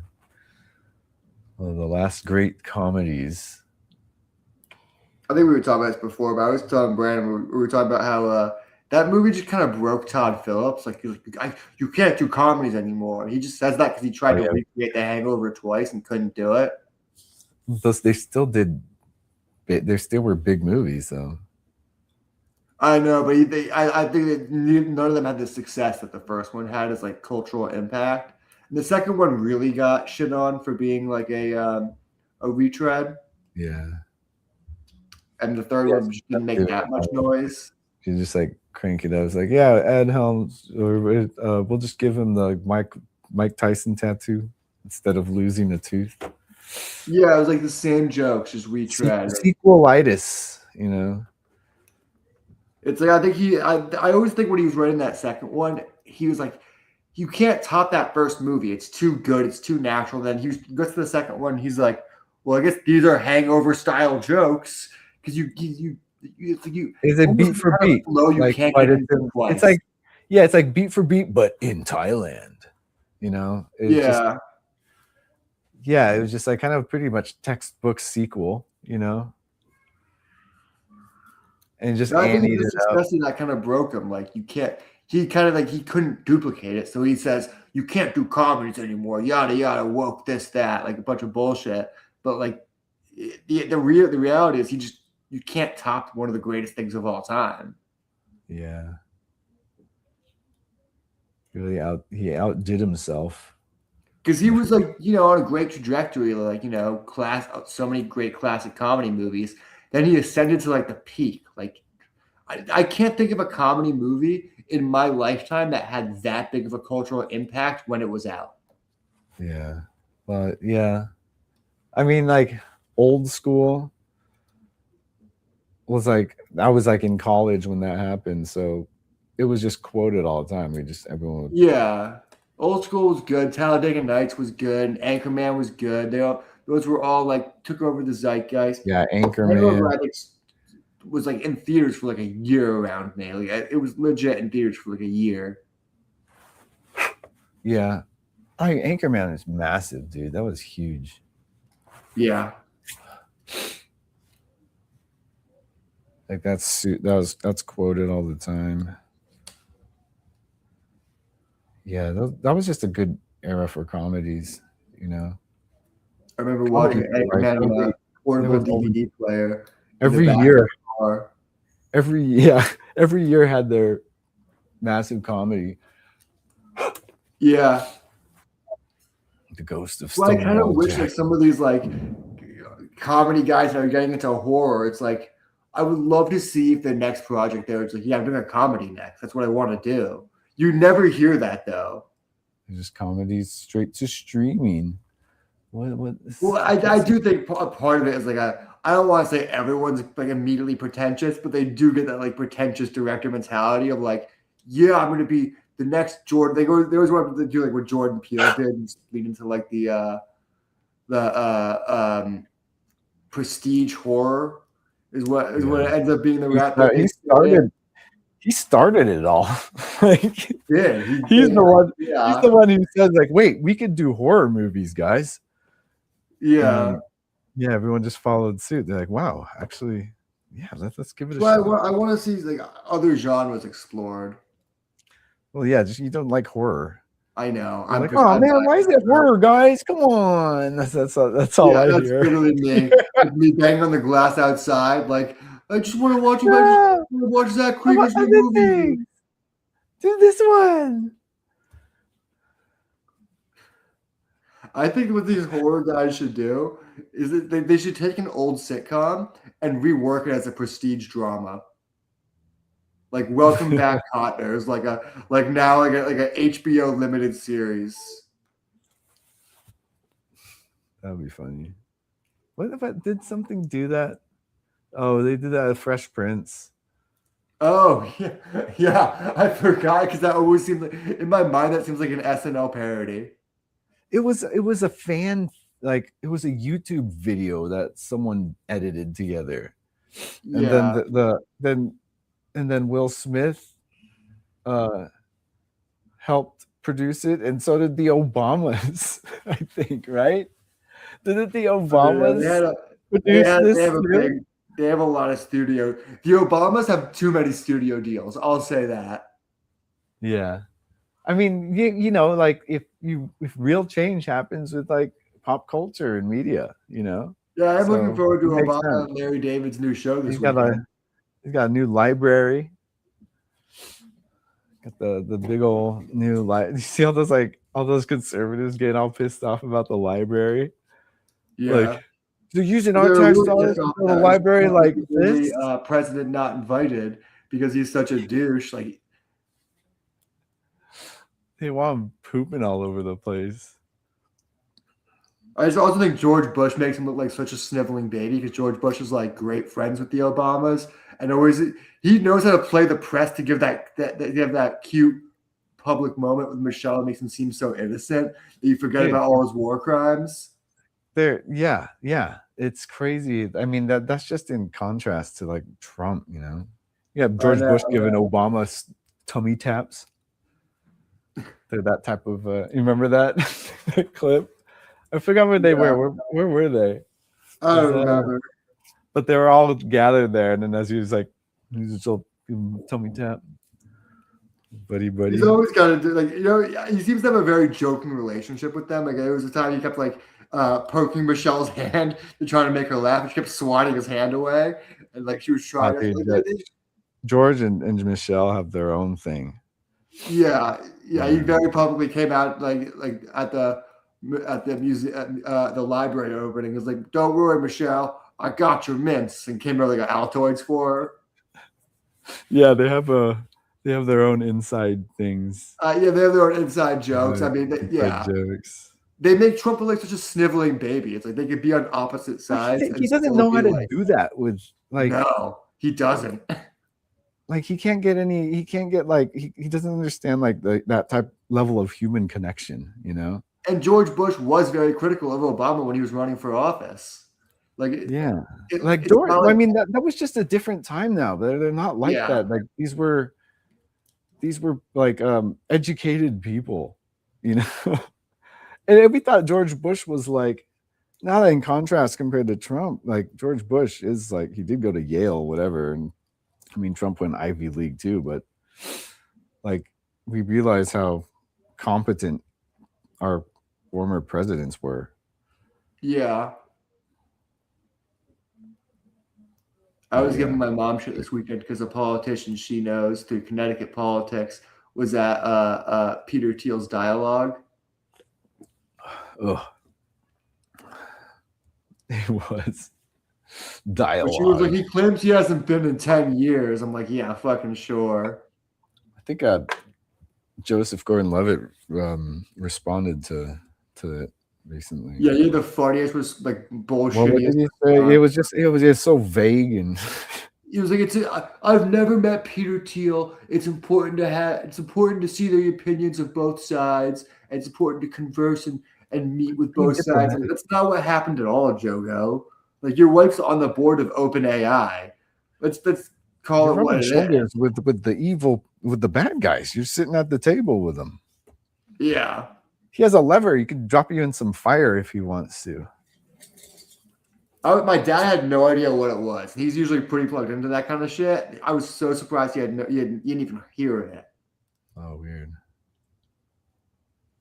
I was giving my mom shit because someone she knew, Jim Himes, who he's a Connecticut politician that I think he's a congressman right now. But I was giving her shit because he's on the House Committee for Intelligence. And where is the guy who's who's like the second chair or whatever for intelligence? What is he doing? Meeting with Thiel, letting Thiel lecture him about what to fucking do. Ugh. Ew. Right? Damn, dude. Yeah, is she aware of all of this shit? Like, she was pretty disgusted that he was on that list. Yeah, that's good. She had heard of it. She apparently, I guess he responded to it with the Connecticut circles, saying that he hasn't been there in over 10 years, is what he claims. I don't believe that for a goddamn second. 10 years. I've been talking to them 10 years, huh? We don't even talk anymore, man. I don't even talk to that guy anymore. I don't fuck with him anymore, dude. We used to hard, dude. I fuck with him hard, bro. But I ain't seen him in a minute, so I don't know what he's up to. I haven't talked to him in days, dude. But yeah, I was making fun of my mom for that. See that DSA sweep in New York yesterday? No. All of Mamdami's people that he endorsed. Oh yeah, I did. Yeah, I did. All their districts. Loki was messaging me about that. Yeah, that one girl, man. She's like, what's her name? Daria Lima for District 13. beat that incumbent who's been there for like 20 years. Nice. Yeah. Damn, people conservatives were going nuts, dude. Pulling the Red Scare on everyone. Communism. I've like been like such a different zone these past couple days. Like, you ever been on like the anti-vacation where someone comes to you and they're on vacation, then you have to be in that mode? Oh, when someone visits, like Yeah. when someone visits from out of town because you live in one of the big cities. You live in an S tier city. So My parents are going to Hawaii right now, but they stopped in LA. oh nice. Which island? They said one of the small ones. I can't remember. Kauai? Maui? No, not Maui. Not Maui. What did it say? One of the small ones. I don't know, the smaller ones. Yeah. I only go to Oahu and Maui. Yeah, I've only been to Maui. I've been to Maui once, and that was it. Maui's nice. Maui's like stop off the freeway, surf, kind of like. I did get a funny text from my mom when she was telling me her plans because she was like texting me about it. She's like, "Yeah, we're getting it on Tuesday. Then we're going to Hawaii we're coming in on Friday and going to Hawaii on Tuesday." I immediately texted back like, "We're going to Hawaii," with a bunch of smiley faces on it, knowing just fucking with her. That's funny. Nice. I was like, "No, you're not going anywhere."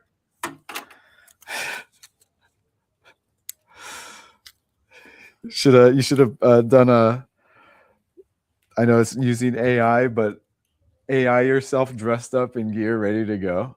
Yeah, I just put myself in a Hawaiian shirt. Yeah, you're all like, I'm all packed my up, bags are like packed. in your bag at the airport. You're like, Yeah. you can just send pictures, like selfies, all made with AI, but like you just on your way.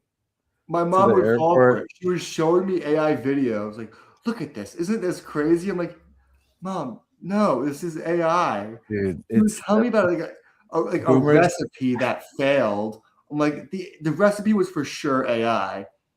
Yeah, boomers are just they're not immune to. It was like, They can't see it. We They saw a can't video where you, They don't know what to look for, and we saw a video of you cooking you put a cookie on a stick and cook it on a campfire, and it cooks like a cookie. And I was like, "Are you sure this video wasn't AI?" It's like, "Well, it didn't work." I'm like, "So you think the video was AI?" She's like, "No, of course not. I don't think we did it right." Yeah. My mom's the same, dude. She's just scrolling on Facebook all day, and she'll see stuff, and she'll like show me. I was like, "Mom, AI." She's like, "Look, Yeah. Trump got arrested." I'm like, "Mom," and it's like AI Rachel Maddow talking about the news. It's like, this is big news. Biggest news just dropped, and it's like stuff like that. And it's like, oh my God, Mom, I like the context of your news, though. Like, that's good, Mom, but this is fake. There's this radio metal DJ who was like, she's been like kind of popular-ish for like, she's been around for like 20 years. Her name's like Metal Sanaz.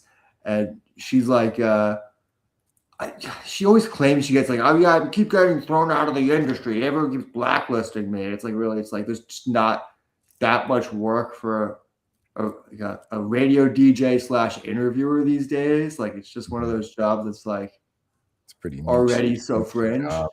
And then she keeps using, like, she does her own business. She keeps posting AI fucking art for it. And anytime someone accuses her, be like, "Hey, you say you want to help local artists. Why don't you start like with posters instead of just like using AI?" Just like, who has money for this? Like, if you don't have a budget for advertising, like, it says a lot about your business. Dude, I just see AI. It's just tacky. People use it, and I see it, it's like, I see using it. It's already kind of like, it's like, ugh. Some people just don't realize the stigma, I guess, huh? They just It's worse on dating apps when you see this like AI, like people in bad AI touch ups. Yeah. I mean, remember when people did like catfish, at least pay for the fucking premium. remember the Bitmojis? That Oh people yeah. did? Like I always had a thing with those. Like, oh, God, you do Bitmojis? Like Mine there'd be was just some judgment there. emoji when there was like a Batman suit, and I was like, hell yeah. My girlfriend at the time fucking hated it. Yeah, just because I had a Batman suit. I always thought it was funny in Years. Barry, and then NoHo Hank texts him with this Bitmoji. Yeah. Those are the funniest. I only think of that now when I see. I mean, I haven't seen a Bitmoji in forever. Yeah, it's been years. But I like Someone friend me on Facebook today, and I was Who? just like, "Whoa! I haven't had someone friend me in fucking ever." oh, Like but a no, real like person, not like a bot. well, but I was like with the Bitmojis, like it was always kind of like this weird, like, a lot of people did it, but I just never. I was like, that's like kind of weird. I don't like it. Yeah.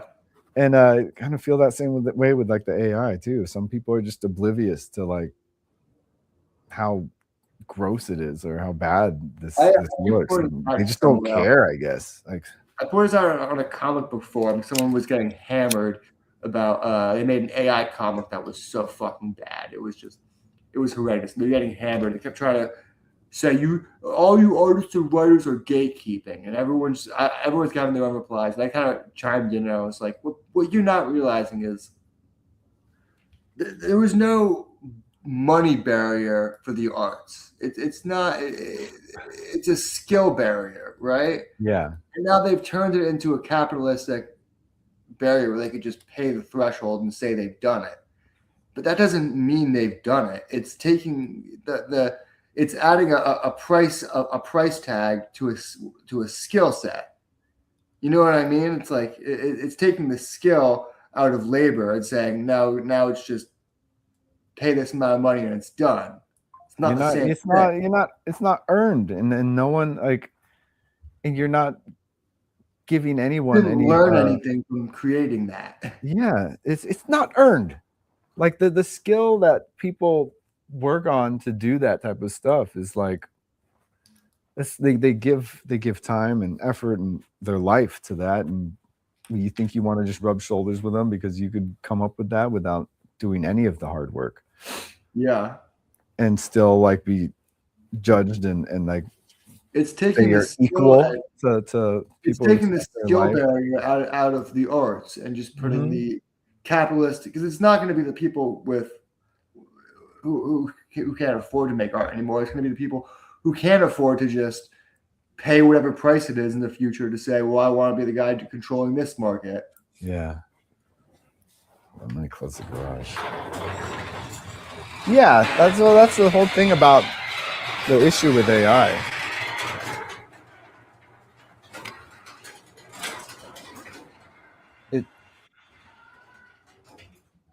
Jack Cheddar. Oh shit. Go away. Yeah. Live from New York. You still in New York? Still in New York. A few days. Oh, you're so jealous. You're in Mom Donnie land. Dude, man, that last night must have been crazy. Fun celebrations for any of you leftists. Yeah. Radical leftists. Yeah. How dare you? A month full of Radical celebrations here in New York. Yeah, you got the Knicks I was just winning. gonna say that. He was there for the Knicks winning. Oh my God. There for the BSA sweep. It was intense. That's nice. It was great. It was just like I was watching a dog the same week in around Union Square. A lot of fireworks.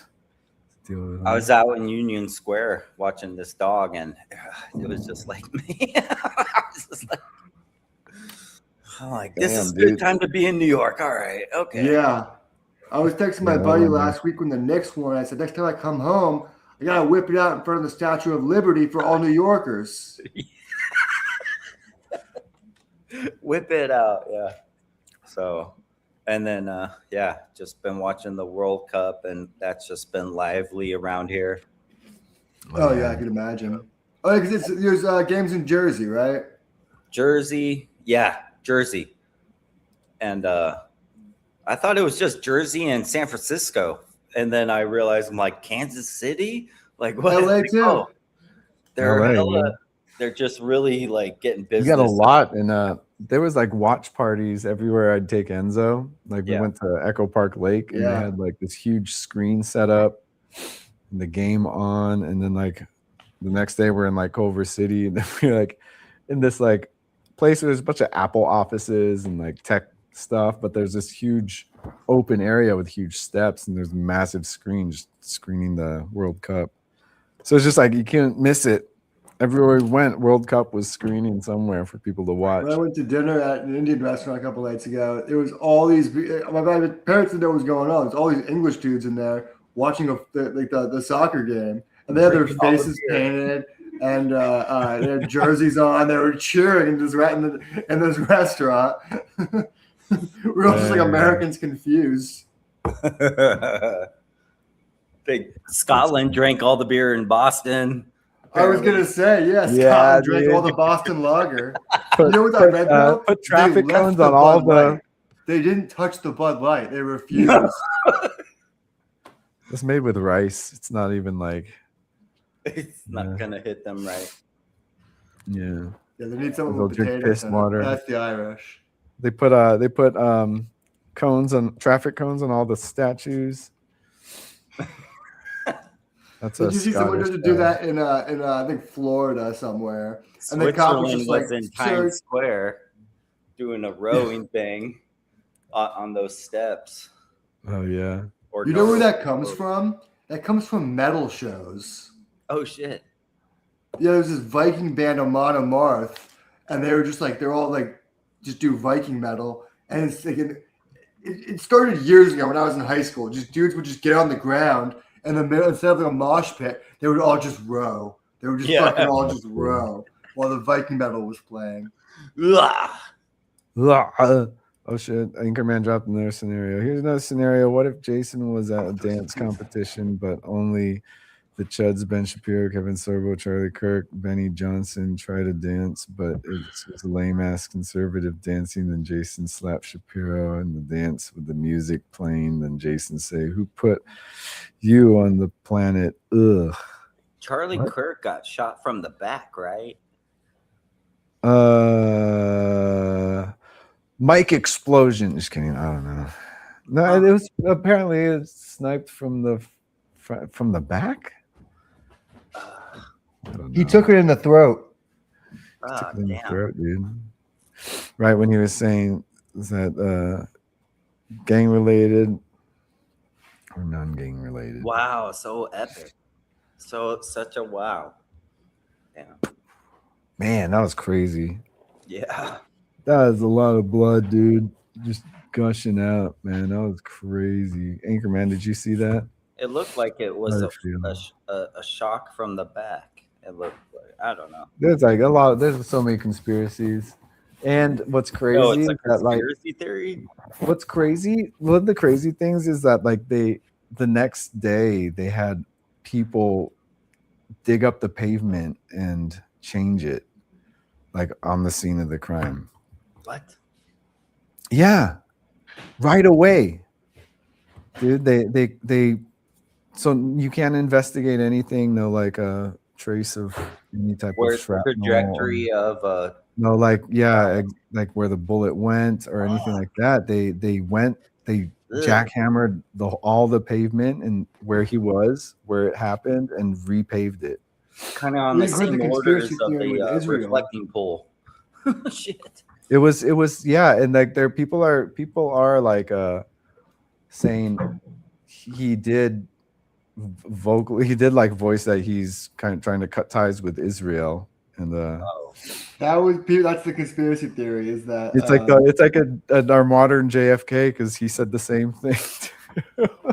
he was very critical. It was the one thing he was critical of, and it was right before he died. He was really critical of that in the Trump administration, saying, "No, we hold the line on this." He's like, "Till I die, I'm a Nazi. I don't care. He didn't care about baby killing. He cared about the other part. I mean, but still, Yeah, they were worried that because he's you could argue that he's kind of responsible for a lot of the youth being into Trump, you know. Oh, So like for with sure. the All those people influence that were that he there. has, everyone that he brought with him, if he starts to question Israel, yeah, they don't want Because that. he was bringing up some points about Israel that was like telling people to go against it for like biblical reasons and moral reasons, and Trump was like he's saying too much. And the theory is that Israel took him out, or Trump hated Israel to take him out. This is all an alleged theory on the record. He didn't pay And anything. in He has to do return, it for them for free. they had to go to war with Could you imagine that was the favor? That was what that was the fine, IOU. fine, I'll fucking do it. I'll do what no other That'd be president is crazy. crazy enough to do.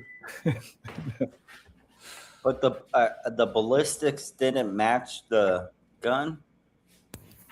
They're saying a lot of the ballistic tests they didn't match the gun that they found on the scene. What's crazier? One of the crazier things is the Butler. Butler. The assassination attempt on Donald Trump with that kid. Oh yeah. You mean the trial that would any other generation be the most public trial of any generation, and we've heard nothing about it? Right. Yeah, the Butler assassination attempt. Like he kept talking about it until the trial, and then suddenly he's quiet. Nothing on the kid who did it. Like nothing. Wow. Like they for like some kid that no one knew, perfect target, you know. He would be a good like scapegoat, you know, murk him on the roof, just probably killed off site, body brought to the roof. Isn't it crazy how it's like you'd think these guys would want the big public trials for like the Charlie Kirk shooter and and any of the potential Trump assassins that they've had. There's been a couple, and it's like for some reason they don't roll out the carpet when there's And the guy who crashed the dinner party. Well, what's it called? The crisis actors. What do they call that party? The correspondence dinner. Huh? Correspondence dinner. Yeah, the correspondence dinner. Did you see the footage of the cop with the dog right at the entrance where the guy runs in? No. There's like this so the cop has a dog, and it's like they walk in and then they walk back out, and they're like, it's like they're chatting with the guy, and all of a sudden he just runs out and then does the thing. He got caught too. He didn't kill him. The shooter? That was one of those things that was like everyone talked about security in that, but that's an insane scenario. Like in to just run through the front door like that, that's like Leroy Jenkins. It's absolutely insane. It's one of those things. It is like a video game strategy. It's like you just obviously the video game. You go through the front door. What's the you have all statistics on our run? It's just like what the kids are doing. We're doing at the Scientology centers. 3 So points. we're gonna run as fast as we can. And try to get as far as we can. Yeah, as deep as we can down the stairwell. Yeah, just like try to get as deep as you can inside this building. We could trick Gen Z into doing a coup. Just make it a challenge. Overthrow the government challenge. Don't you think that would be those would be the trials they would use to radicalize people? And instead, there's like they just sweep them under the rug. Nothing. There's just the 24-hour news cycle is just so saturated. They're like 3 attempts on the president, and here we are talking about the reflecting pool. And the leftist streamers becoming too dangerous.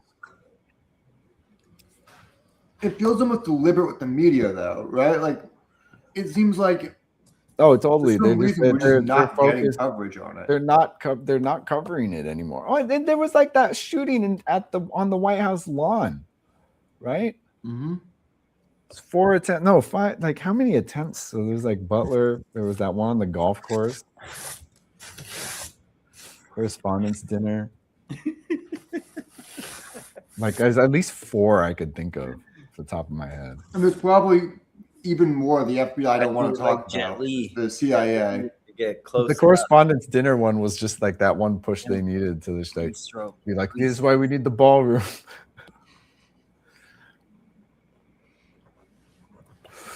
see what happened? This wouldn't have happened if we had the ballroom. Obama. Weren't there people who tried to? Well, the FBI claims that they stopped possible like assassination attempts at his redneck party. It's UFC. Probably. I mean, on the lawn.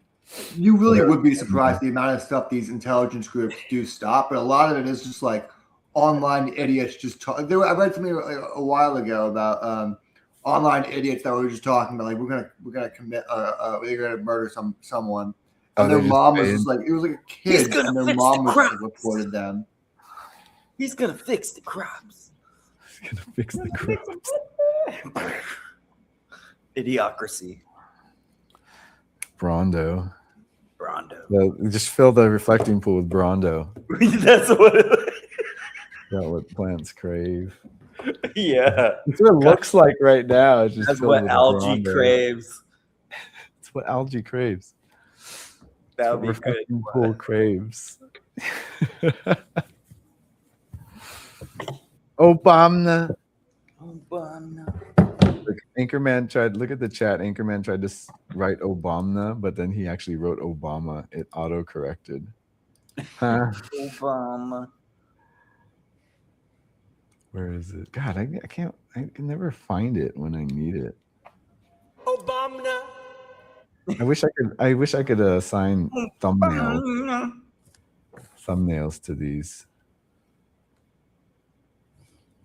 Enzo has this thing. It's called a Yodo. It's a kind of just like a speaker, and it comes with these cards so you could play like stories and stuff. But all I really did is just make a playlist, like a mixtape for him with his favorite songs. You could assign like a little. There's like a little digital screen, and it shows an icon that's assigned to the song, and you could choose from this library of icons. But then I learned that you could make your own icons. So that would be kind of cool. Make some weird. I would think like a burning monk. Like it's like these little like it's like pixel art icons on the little Yodos. It's kind of cool. So it'd be kind of cool to make custom ones. Yeah.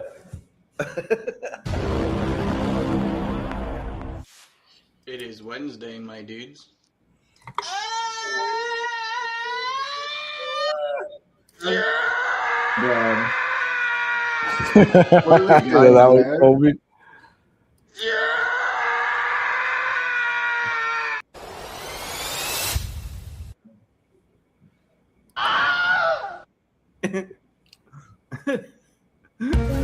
One of the guys that founded the observatory, like science center, his name is Rutherford J. Rutherford. Nice, dude. And I was like staring at that. I was like staring at that for like 10 minutes. I'm like, this guy's dad named him Rutherford J. Rutherford. Like, there's an artist named Herbert Ferber. My last name is just my first name. What do you want to name our last name?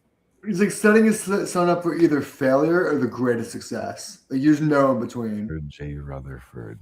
That's pretty cool, though. You think I his given name? Oh, that's a cool shirt. What are you wearing? I don't know. I don't know what the back looks. I never look at the back. Everyone always says that. They're always like, "Cool shirt." So like, it's like a bunch of penises coming out and just squirting all over each other. Oh, no wonder. Squirting. Anchorman's going to the convention on Sunday. You're gonna meet Kevin Sorbo. What is it? A Comic-Con? Yeah, what is it? I don't know what convention that is. Does Jason have a favorite scenario? Comic. I think it was one of the ones where you copied Family Guy. I thought it was really funny, and then you told me it was like a Family Guy bit, and I was like, oh, so you stole it. Stolen Valor, Anchorman. Mexico won tonight. That was a Oh big shit! That's why there's so much fireworks right now. It's so like off the hook out here. It's so good. Mexico's winning. Holy shit! Yeah, that's my. Yeah, that explains the fireworks. it's so There's a lot of fireworks right now. great vibes. It's not like 4th of July, but I think I man, said there's this just last like week. constantly when I was fireworks picking all up the pizza. time. I was picking up a pizza when the Mexico's first game started last week, and I went in there, and they just didn't even start the pizza. They didn't even see the ticket. They were everyone in the store just watching the game. Yeah, you said that you said that last week. That's pretty funny. Yeah, they're like, Oh, oh, sorry. shit, sorry. I'll take this pizza. It's like work ethic. Like, Everything's on hold. yeah. It's like, sorry, not today, man. Like, yeah, shit's just shut down. That Starbucks coffee guy that clocked in at at work and then went to the parade for the Knicks video. That's funny. Did you see they identified the lady who stole the trash can? Oh, what? She works for she works for JP The Morgan. JP Morgan executive. Yeah. What? I'm like crazy, what? dude. Yeah. She JP stole a Morgan, trash. she got fired. Anchorman says he's woke up. God damn it. Made I post that on there. Stole Yeah, a trash. JP Morgan, dude. She got caught. It was worth it. You got that trash can. They were I saw looting. this thing about No, questioning how New York Knicks fans could afford these tickets. Like, you underestimate the amount of stupid people that succeed in New York. Yeah. She stole a trash can. It was like a Knicks themed A painted Knicks colored trash can, orange and blue. trash can. And so she dumped it out and walked away with it, and it was From a viral. store or out in the No, just it like was a on the public- street, the A parade. public trash can. How big was it? Like a full-size public trash Full size can. trash That can. is amazing. Like carried it For big a ass thing promotion. all the way home. She should be the spokesperson for Chase in New York. Yeah. Oh, Colby, I gotta show you my shop Taking updates. out the trash. Show you the shop updates. That's awesome. Wow. She got the new tool closet kind of shelf. Jesus. I got the Scatus pegboard. Oh shit. Got the Scatus pegboard from IKEA. Picked up at the new IKEA here in Culver City. Scatus. It's The nice. hook- I just 3D printed the holders for the circ saw and the. Do they hold in? Yes. Do they snap in? No, some of them do. You have a little thing that spins and it locks it in because it's Regular pill-shaped pegboard and the hooks just hole. the hooks come out with the tools when I Oh yeah, this with this, it's pill-shaped holes. So you have some have a little thing that you could turn so it great. locks it. Like my carry noodle grinder has that type of connection. But I still got a classic pegboard here. But and I got the dust collectors all done. Nice. Check that out. The fittings are all good. Well, this I'm still printing the tube, so it's one piece for One piece. the blower. Well, not exactly one piece, but one smooth Monkey D. Luffy. thing. That's just it's not necessary, but I don't know. It's just the thing I want to do. But yeah, man, that filter though. Bring Enzo inside more. Dude, he's all over this place. Yep. He hangs out in the garage. He's been drinking sparkling water. He likes sparkling water now, and so now he's drinking my stuff. LaCroix? Well, I get like Kirkland. I go to Costco. It's the Don't best. let him drink my beers in the fridge. You drank them all. They're all gone. They're all gone. Okay. He can't open the cans by himself. You gotta get him on the Spindrift Mojitos. The best. He likes so like he never touched this stuff, but then like his cousins were over here and they came into the backyard and Perry, she was like, "Can I have a sparkly water?" I was like, "Yeah." And then like her little sister was like, "I want one," and then I gave her one, and Enzo was like, "I want one." I was like, "You do?" And then he drank one, and now He's mirroring his. Yeah, ever since like I stopped bringing him into the house to drink because like he'll want it, and then like take it. How old were you guys when you started drinking sparkling water? I think last year. No, 2 years ago. I was an adult. Yeah, I was gonna say, I feel like I had no interest in sparkling water until I was like maybe 18. Yeah. No, it's weird because like my niece, like during COVID, basically, she was eating sushi when she was like 5 years old, you know.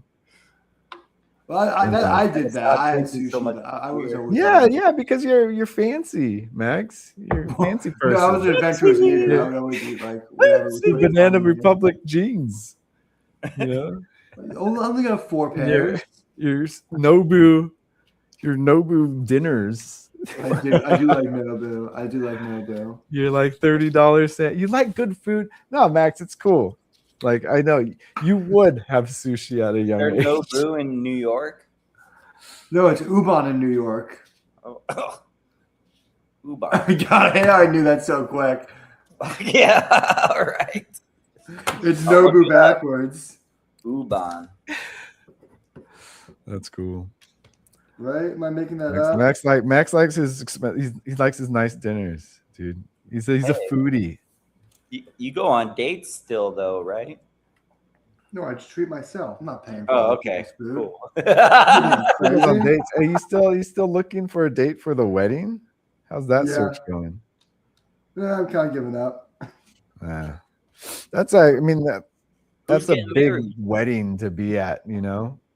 If you do bring a date, make sure she's on the edge of the pictures, you know.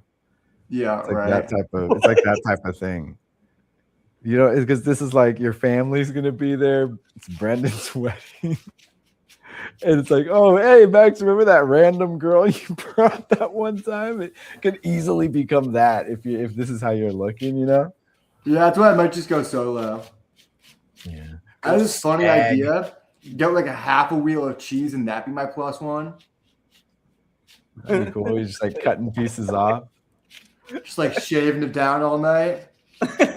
You got to get a get an opal. Oh, what are those? I have one of those. You know those French knives, the wooden blade. It's kind of like a standard. Oh yeah, French knife. Got the lock on it. It's like any Frenchman would have that in their pocket. They're kind of born with it in their hand. And they come out, hands gripped around a open L knife, pocket knife. You get one of those. That's what I use for my salami and my cheese. Hard cheese and salami. Man, it cuts salami like it's meant. It's like made to cut salami and Swiss. Salami. You ever take salami and you cut it into a cup and put root beer in it? God damn. What the fuck? It's just me? It's just me? Oh, okay, I guess I'm crazy. That's amazing. Yeah, use a Forstner bit. Dude, now go on. I wish I could take credit for that, but go on Mug Root Beer's Instagram, and it's absolutely insane. They do that. Is it just me, or like doing this? No, they just post like it's normal all the time. Like that's awesome. I'll send you their Instagram channel is absolutely insane. That's awesome. That's cool. Let me just look it up. Fucking root beer cone, Jesus. Salami cup, meat cup, dude. Well, they got the bologna bowl. What is it? What is it? Mug root beer. Mug root beer. A&W mug root beer. Yeah, I'd expect this from Bargs, but mug, huh?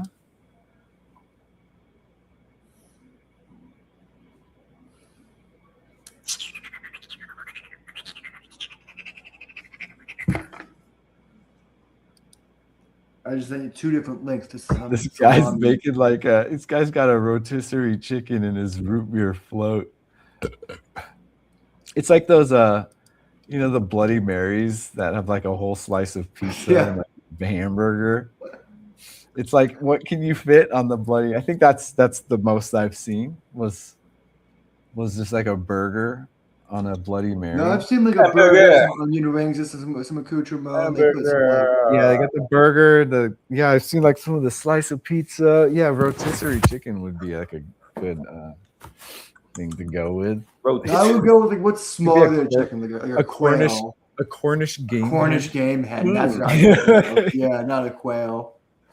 Yeah, dude, yeah, just one of those with some like potatoes, like a cone of potatoes. Ooh, pretty cool. Now I'm hungry again. Damn. Me and Colby were in London for like the last leg of our trip, and we were living off of chips. We were living off a portion of chips from Gazelle Kebab around the corner from where we were staying. Yeah, just as a funnel of French fries, dude. Oh man, and they put the vinegar and the salt and pepper, and it's just like the greatest thing in the world. Do they serve it to you in like a paper cone? Paper cone, yeah. Yes. That's it's legit.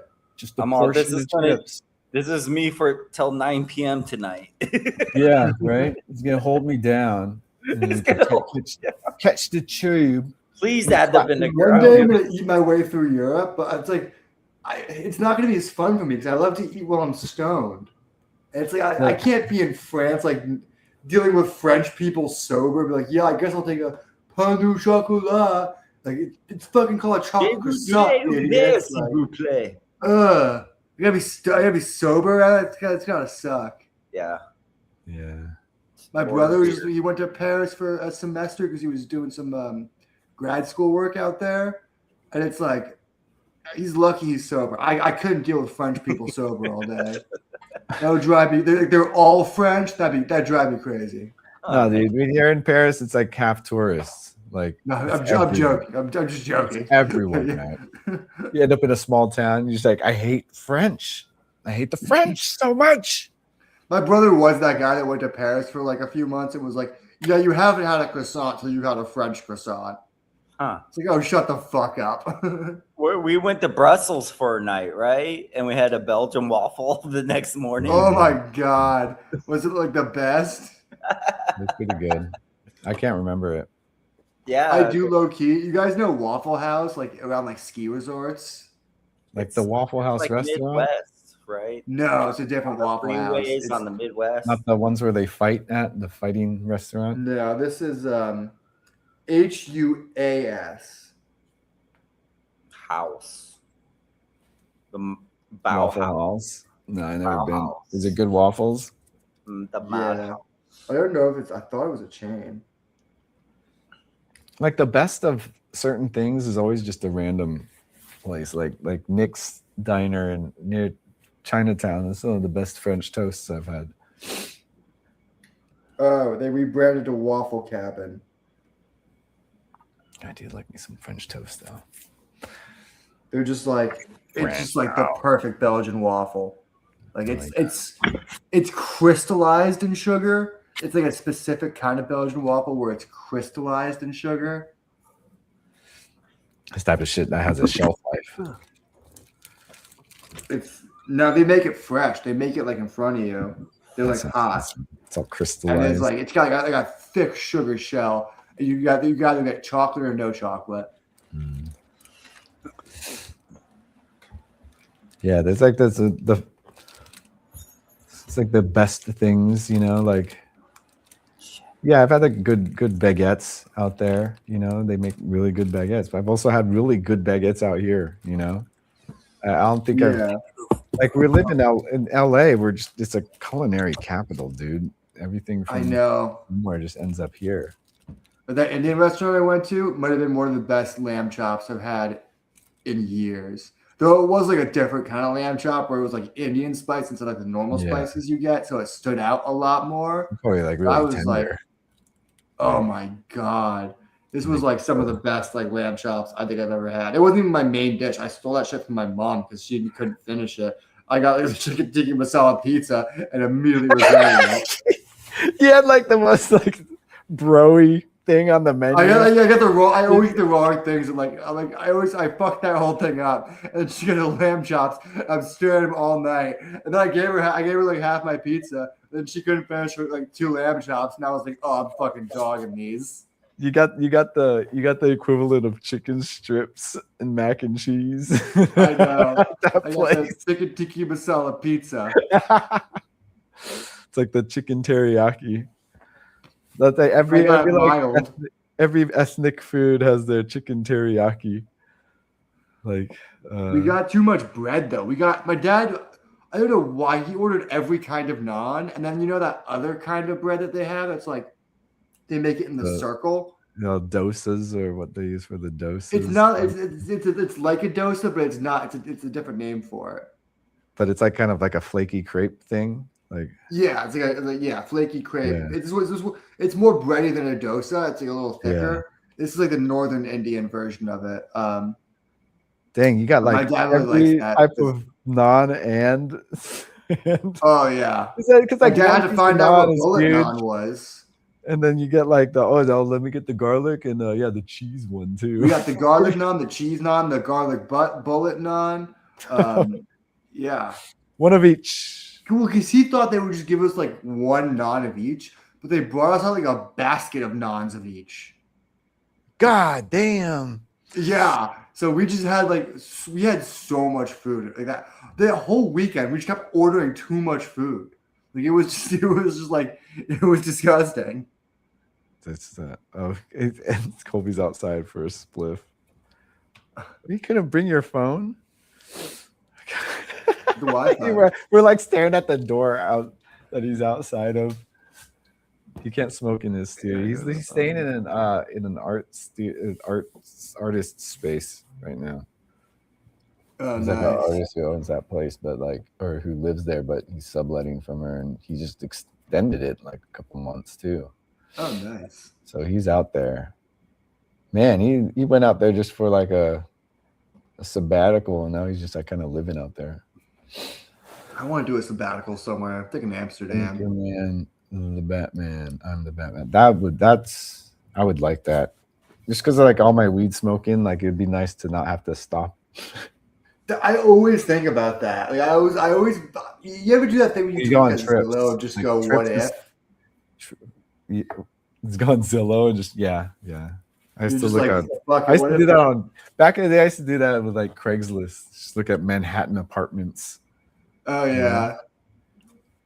I don't want an apartment. I was talking to my mom about this. I was like, I don't know if I think I could ever be that guy that buys an apartment, just because like I feel like you're not getting the same value as a house. It's settling, but like because we were looking, we were just any type of property is worth like something, and we were flipping through like a Pasadena real estate book, and like there were like $2 million penthouses that look super nice, but you could just get like a $2 million house that's just like that is like nice, like you know what I mean. It's not like a Beverly Hills Brentwood house or like a.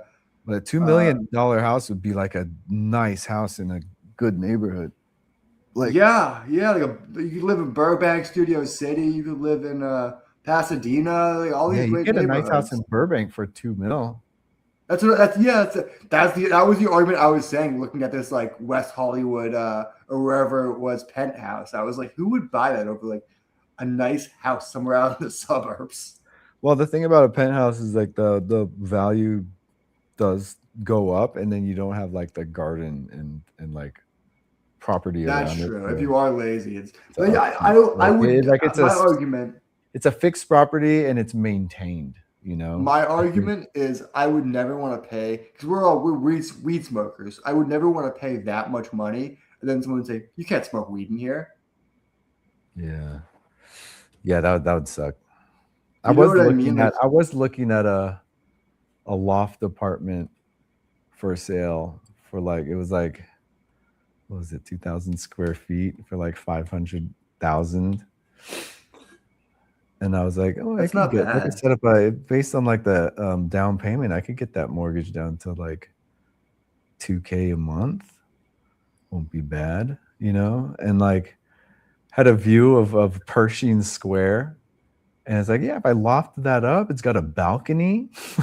like, you know, but right below is just like that. It's crazy on like Fifth and Spring right there is a crazy corner. And it's I wouldn't like, want to live on like a crazy there, hectic like, spot. Like, and like the entrance and everything, it would just be like kind of locked to that place. I was thinking about it, and I probably wouldn't mind. Got those big ass windows, you know, like I would totally go house to the suburbs all the way. Just the one thing I always think about is having to get back to an apartment like that at like 3 a.m. and it just having it be that much more of a hassle. Yeah. Well, I lived downtown for like, yeah, you're used to that. Like 6 years, and you got to pay for a garage. That's what I always did. And like, luckily, one of the apartments I lived at had a parking lot. Well, also, if you're buying a $2 million penthouse, it's gonna have a parking spot at least. You're gonna have your parking spot, but then, you're gonna have to. You know what I would love to do? If I just had fuck you money, I would just live at a casino. What? You could smoke. That'd be fucking sweet. Just like smoke inside. Yeah, just walk around. I could smoke indoors here. You just own a bar that you just let people smoke in. Actually, you know, it'd be the hack. You get super rich. You buy a fucking bar in a casino, and you just show up to work in your pajamas with a cigarette in your mouth. That'd be dope. Just walk around in a robe. In your house. I was in Vegas like a couple months ago. It's like Vegas feels like it's crumbling. It really does. Feels like it's what? Crumbling. Oh yeah, I heard like the tourism's down. It's struggling right now. Just the vibes are just shit. Like, especially because gambling addiction is definitely getting worse in this country. Mm-hmm. There's always been people at a casino. Just you could just do it. You don't need to go to a casino anymore. You just gambling online now. Yeah, that's true. I was spending the weekend at the Venetian though, so I was kind of stuck there. I never got a car. There's Kobe in the window. Oh man, that's weird. Your eyes are glowing. Yeah, eyes, yeah. Are you wearing glasses?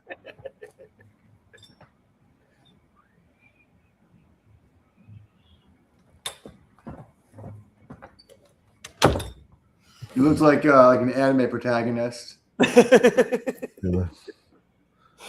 Yeah, have you seen they sell those glowing glasses? Like, oh yeah.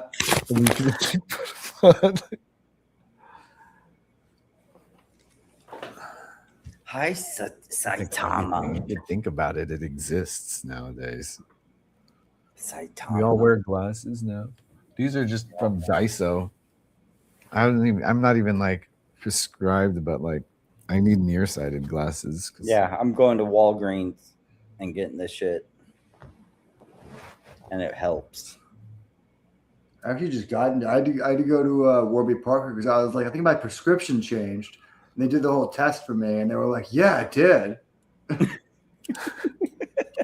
Yeah, it gets worse, man. I know. I was like, Jesus. I was the last person in my family to get glasses. Same, actually, same. And now I just need like my vision is up close is blurry now. So I went to my doctor and he was like, "Yeah, it just happens. You're in your 40s." I'm like, "God damn, dude! I just start breaking down now, huh?" You keep calling me bougie. My dad convinced me to buy prescription sunglasses. The Warby Parker. See, fancy man here. Warby Parker. Really? I went to Warby. Warby's cheap though. Warby's like the cheap, they're like $100 frames. Oh yeah, that's yeah. I see that at the mall. Yeah, Warby's not like a. I don't want to call it low end, but it's not like the the high-end glasses place. Yeah. I think the whole thing is there's no brands. Like you're not buying. I think you're not buying like a Versace or Prada glasses. You're just buying like the Warby frames. Yeah, where would you get the lens crafters? Well, here's the thing. I didn't like any of the Warby glasses, so I ended up getting I went to Total Vision in Pasadena. I did not realize how much it was going to cost me, but I got prescription Ray-Bans. Prescription Ray-Bans, dude. $500, sir. Yep, about that. Damn, dude. That's a new snowboard. UV protected though, right? I mean, as I was doing it, I was like, I should just have my other glasses be polarized. You could do that. You could just make them polarized. Yeah, Warby, you can get any glasses polarized. You can do it like these. You didn't like any of the frames, huh? I didn't like any of the frames of sunglasses. None of them. They all looked had like a weird like look to the top of it. It made me look like a grandma, and it was driving me crazy. No pointy, like. Yeah, you know. Yes, thank you. I was like showing it to my a, mom. Like, am I crazy? Look like a lady in The Far Side. Yeah, my mom's like, I don't know what you're talking about. I'm like, is it just me? Is it crazy? Am I crazy? Oh man. I feel like I put these on. My name's gonna change to Louise. I literally felt like a grandmother wearing them. I was like looking at them, like squinting so hard. It's like that point is just all of them kind of had that lilt to it. They have like dedicated like sunglass like versions of their glasses, and they all kind of had that to it. And I was just I couldn't get past it. Bruh. And the fucking Ray-Bans were like hundreds of dollars more expensive. I didn't fucking realize. Yeah, look at the price. Hey, Kobe, you just watched Spider-Man across the cartoon one? You watched the second one? It's crazy, right? Wait, what? Cartoon?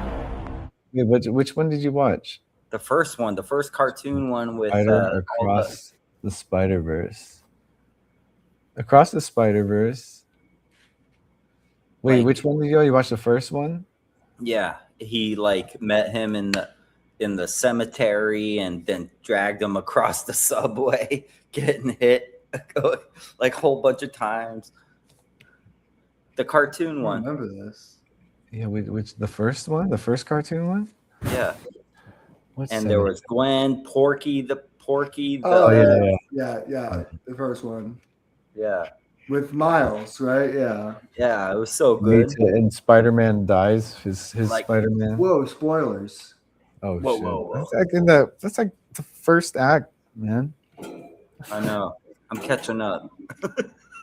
Jason, were you with us when we went to the test screening for number 2? Yeah. Yeah, at Sony. That was crazy having to see that movie and then how long we had to wait to see it again. Yeah. And noticing the changes that they did.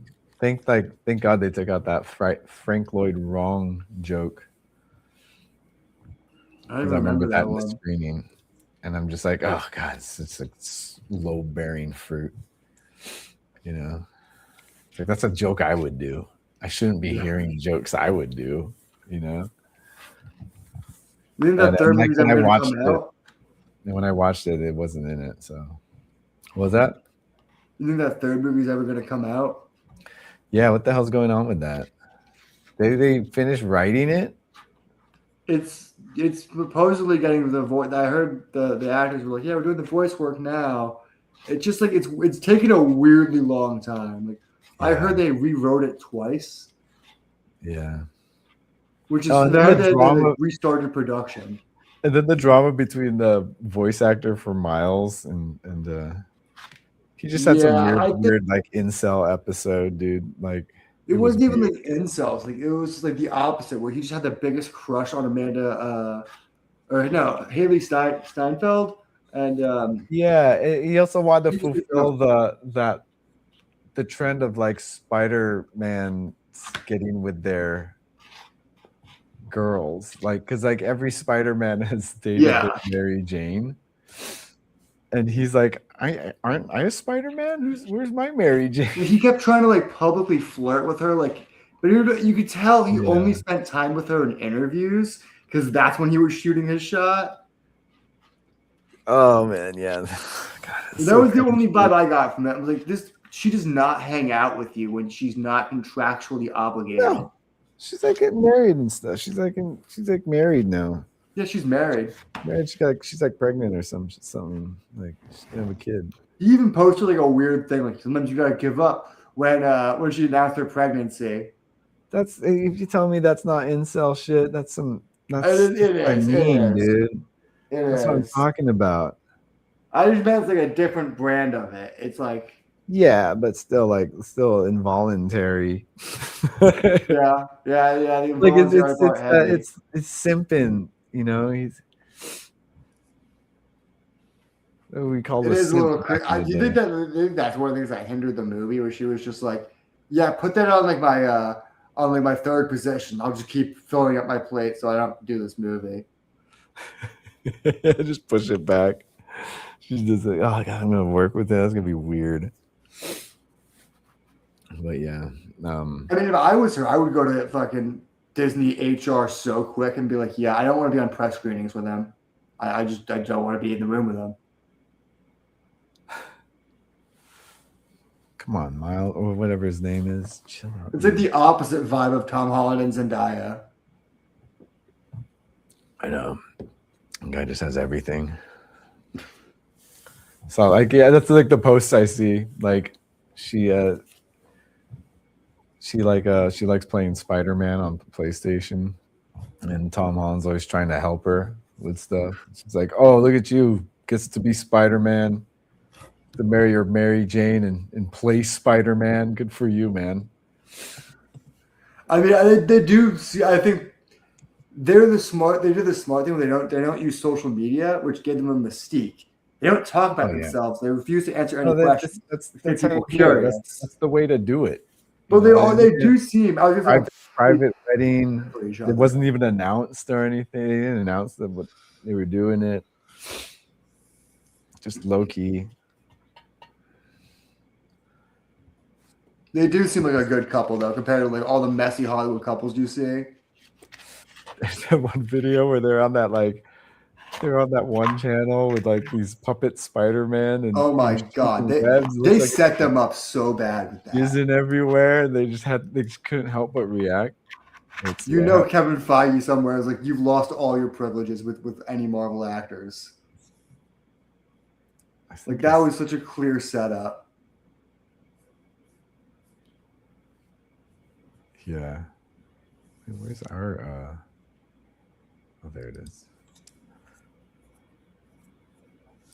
I heard this is like the far right comedy channel for them, and people like hate it.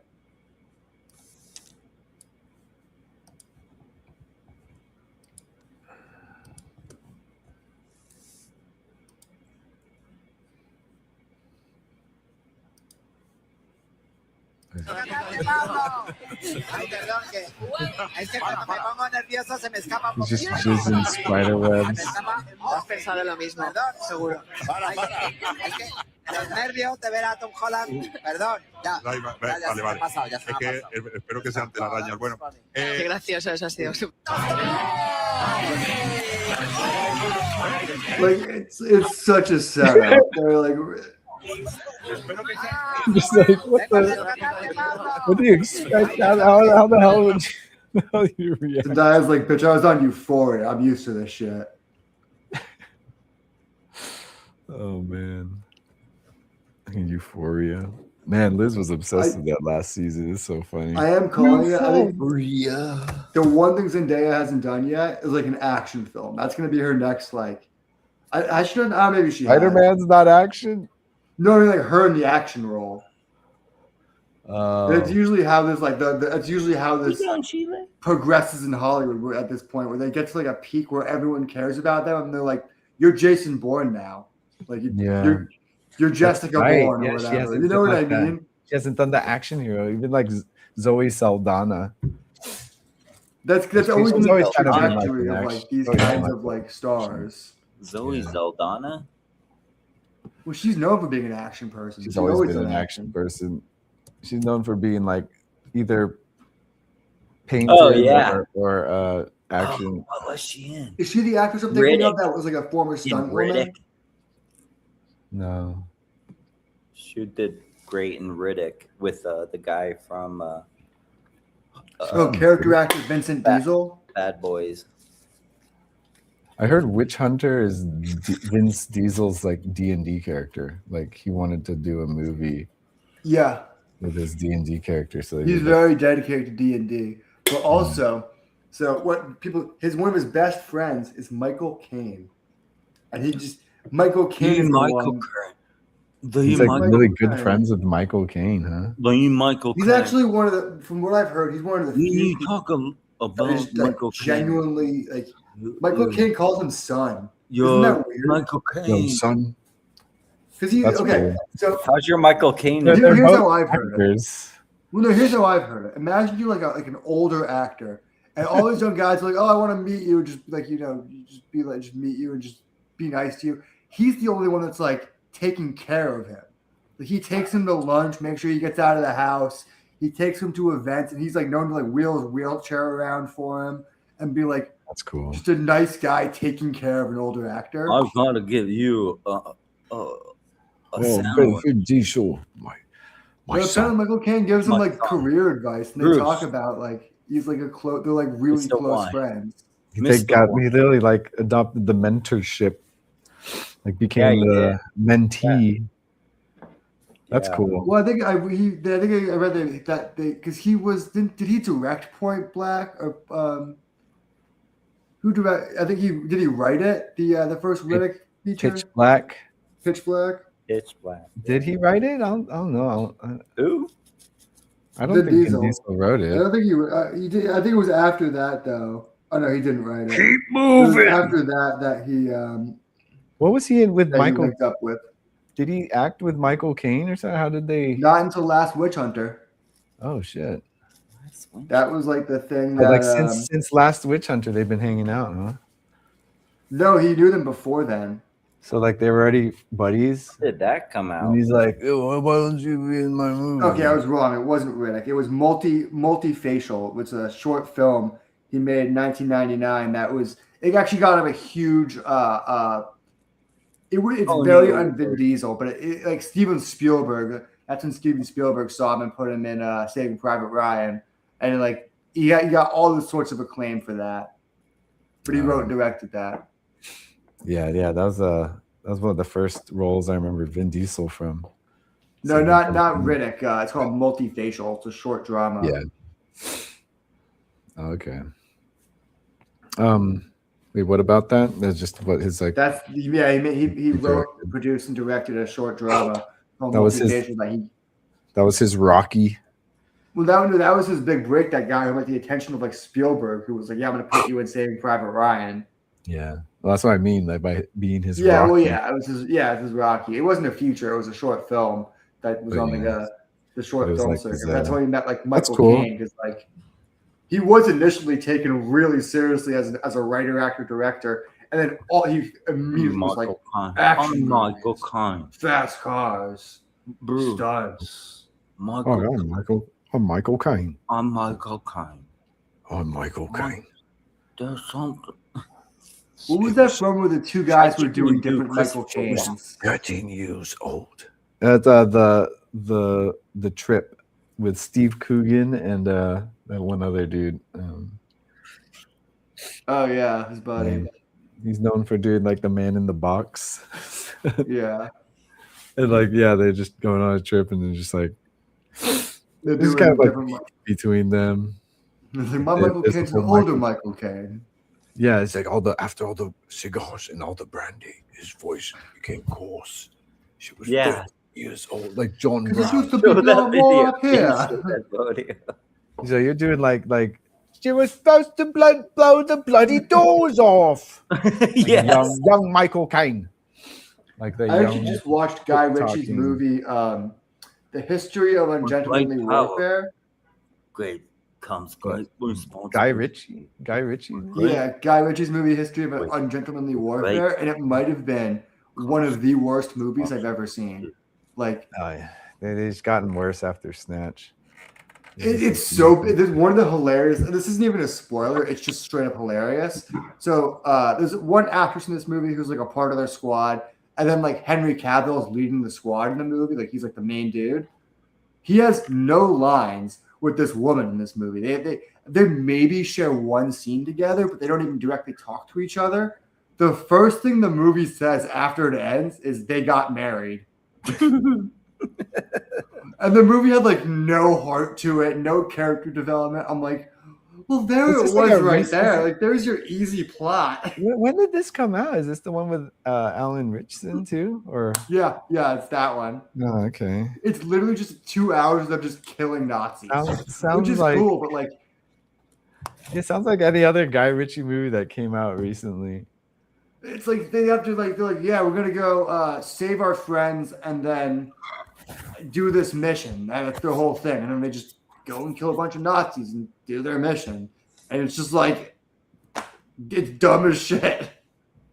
I was so mad though. I was like to say at the end of the movie, oh yeah, and they got married. It's like they didn't even have any dialogue together. No chemistry whatsoever. Who's writing this?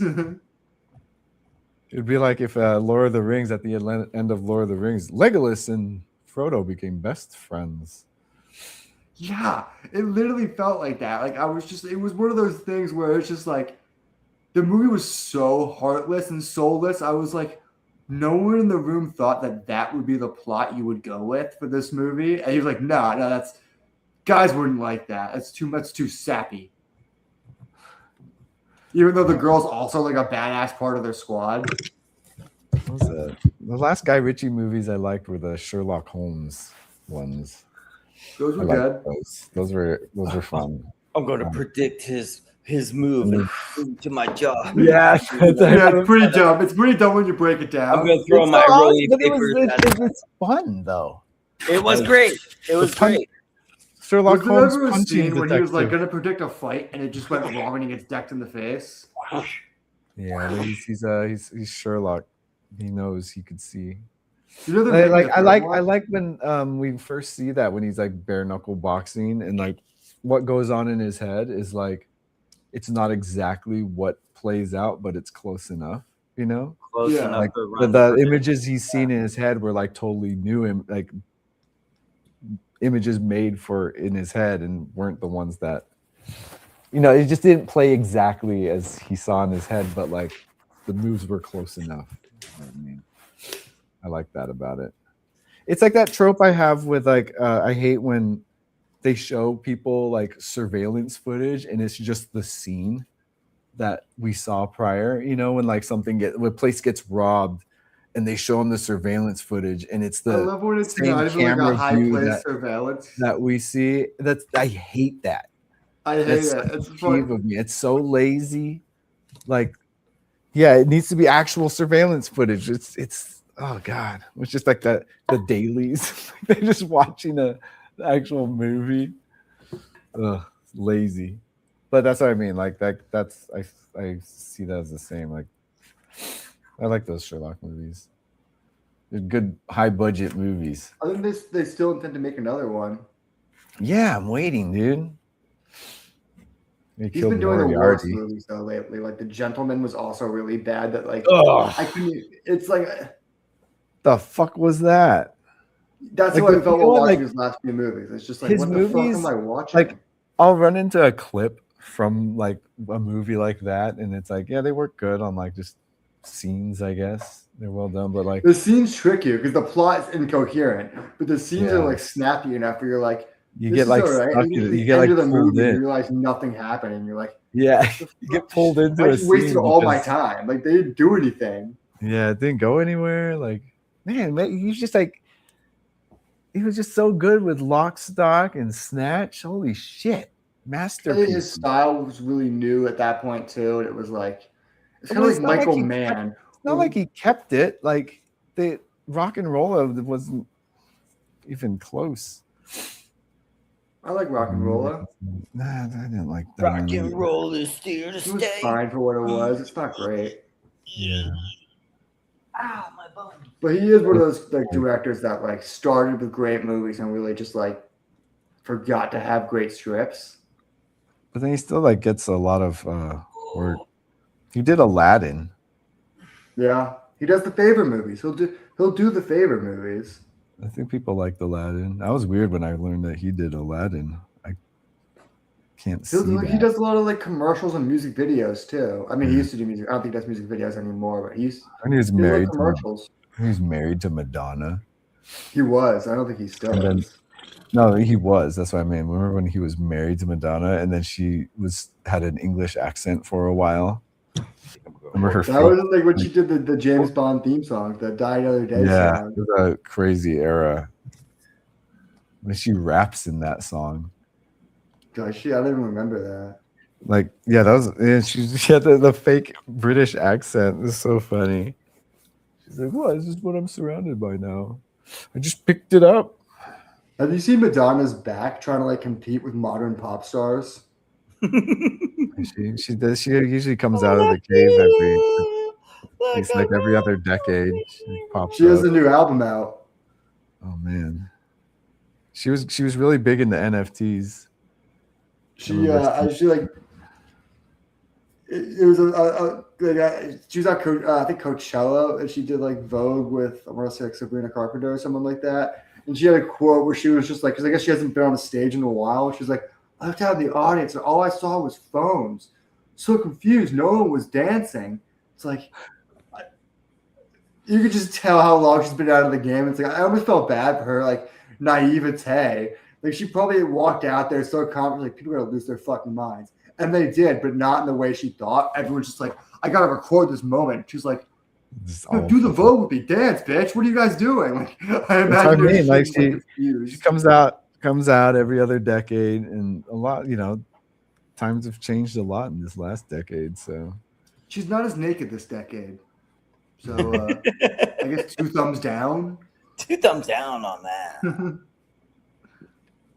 show me some skin. Let me see that. We like Madonna. We like How old 80s is she Madonna now? who showed full bush. That's 90s, right? I guess it is like, yeah, I guess it's the early 90s Early Madonna. Human nature. Oh wait, no, it was That I was book. born in Take- 95. take I'm a just bow. kind of knowing these years. Take a Bow was one of the most naked Madonna era. But she put out like a whole Yeah. naked book. My dad had it for Yeah. some reason. Someone gave it to him. That around the same time, like Janet Jackson's album cover with the boobs, cupped boobs. It's all a lot of naked. That was like 10 years pre like Whale Tail High Rise songs. Like Yeah, that was Fraser Bane erotic kind of style. If you're talking the aesthetic, that era of Madonna and Janet Jackson was Fraser Bane. Weren't quite yet to the Bling era, but then she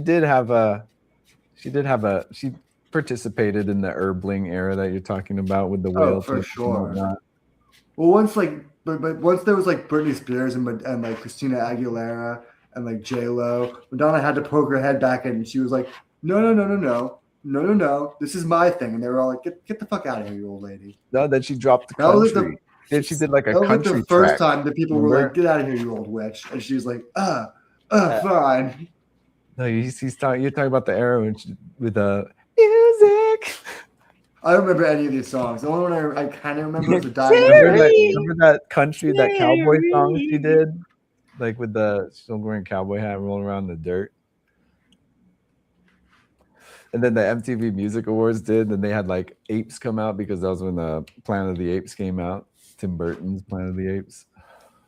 They had like gorillas in cowboy outfits doing the dance. Did you guys hear about that movie Primate? I just saw a trailer for that. Yeah, I keep seeing things about that. I keep seeing It's posts out. like- It's like been out. It's about like, so a family has like a monkey, and it's like a cute little oh, we lost Colby. phone probably died. It was like we had like a cute little monkey that was like a normal pet, and then something happens where it gets like, I think possessed. I don't even know. It just starts trying to kill this whole family. But it's Grows- like a just monkey. grows It's got up. monkey strain. Yeah, it's What's got it called the again? It's called primate. primate. It's like the beginning of Nope, right? It's just like It's the like monkey it's just, like that kills one the scene whole- in Nope, but a whole movie of that. And the monkey, there's once in the trailer that looks so sick where the monkey like talks to them with like a little like tablet, and he's just they're all in the pool because I guess the monkey can't swim, and they're all just like huddled in the pool, scared. And the monkey just like looks demonic. He's just pressing the tablet, saying "bad, bad, bad," and I'm like, "Oh, this looks fucking sick." Oh man, dude. Ugh. I mean, we should be scared of monkeys. Oh, for sure. I live I'm in Connecticut. trying, where we trying had to a monkey learn with sign his face language off. the best I can. You know, monkeys with all the language experiments and like research we did with monkeys, not once have they ever asked us any questions. I don't think they're very interested. No, No, don't they care. already know what's up, and they're all like, Yeah. "Fuck this." Orange, I orange, lived in me, Connecticut orange, though when that lady orange. got her face Me ripped off. want That was like in orange. Connecticut. Was that the? When the lady got her face ripped off by her pet monkey, Oh Yeah. shit! Yeah. that was like a major news story. But I was like in Connecticut. God damn, dude. And if they're like males around and they're doing that to males, they rip your balls off. Yeah. Oh God, could you imagine? That's the last thing you say is my testicles. Would you be articulating the word testicles or just like resort to my balls? Play that sound bit. In I think I would just. in such urgency, am I gonna be using the word testicles? I think my Use the last sound word bit. of my transition fucking might just be nuts, the word dude. monkey. I think I might just be yelling at the chimpanzee, just like this killer monkey. It wouldn't be words, man. It wouldn't be words. I know monkeys are strong. Like a Be killer ape screaming. like that. Like Dude, yeah, they just rip your balls off of your face. I don't know. It's like when that monkey ripped that woman's face off. All I could think about for days was just like, how do you rip someone's face off? Like, where do you Remember even that little start? boy that fell on the pin and the gorilla it's not silverback clean. protected it? It's not clean. It's like smacking its hands on her face until her skin peels, dude. Like it's I guess that was not crazy. like it's That not a was like- fine like ripped face, maybe. Like it's just like chunks of it. And that was like her pet monkey too. That was like her guy.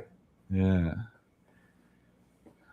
It's like, I read that though about monkeys though. It's like that you can keep them docile for up until a certain age, but at a certain point, their instincts are going to take over. They're going to be they more aggressive. outgrow.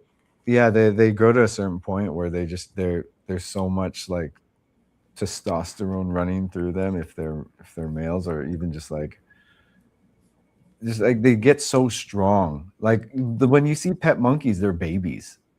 Yeah. You know, they still got the big ears and they don't look like the hulking like grown up. We're not used to those being around people. You don't hang out with those ones. You go to the zoo, you'll see like the baby ones. Hey, that's the monkey. No, it's like, oh shit, they get bigger. Oh man, that's gnarly looking, dude. Like a full grown. They're shredded. They're all shredded. Dude, they're all muscle, dude.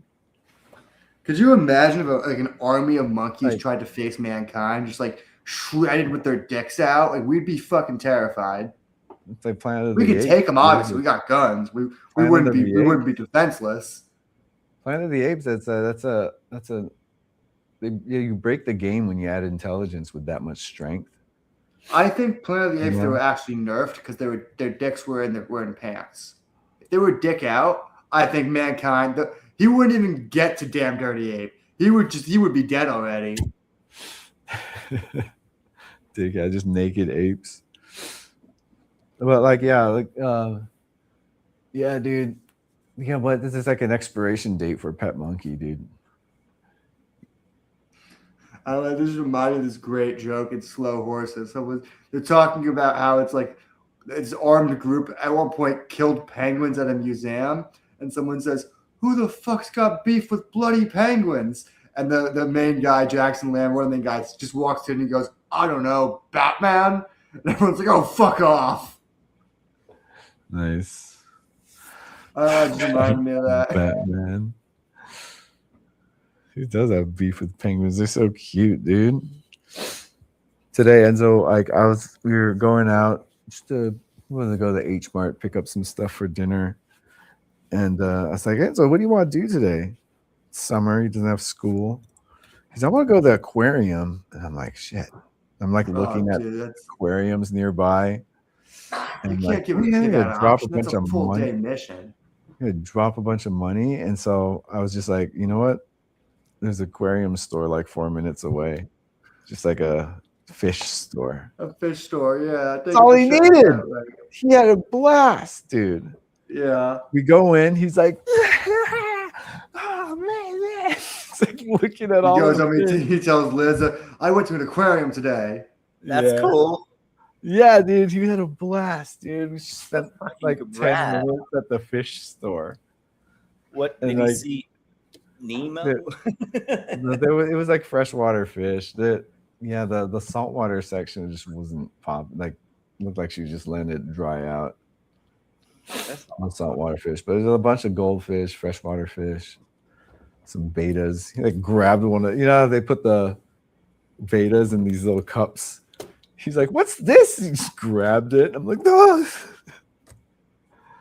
there's a fish in there." As a kid. It's definitely one of those fish that like those were hard to keep alive. Were they the betas? I don't know if I just had bad luck. I fed it every day. It was had like the perfect amount of sunlight, and after like a year and a half, they'd always die. Like they'd just I feel like it's about right. Yeah, is it about right? I always thought that was. I don't know. Short. I don't know how old they live, but if you raise them for a year, that's not bad. It's like a year and a half. Yeah. So pets are for little pets are for kids, so you learn about death. It's the whole point of a hamster. It's guaranteed gonna die. Yeah. They're gonna cry. They're gonna mourn. I remember my friend's fish. Friend's dad was like gonna flush his pet fish, and they put it in the tank, and all of a sudden it starts moving again. The dad freaked out, fucking flushed it anyway. Oops. Oh. God, it's a nightmare. Oh shit.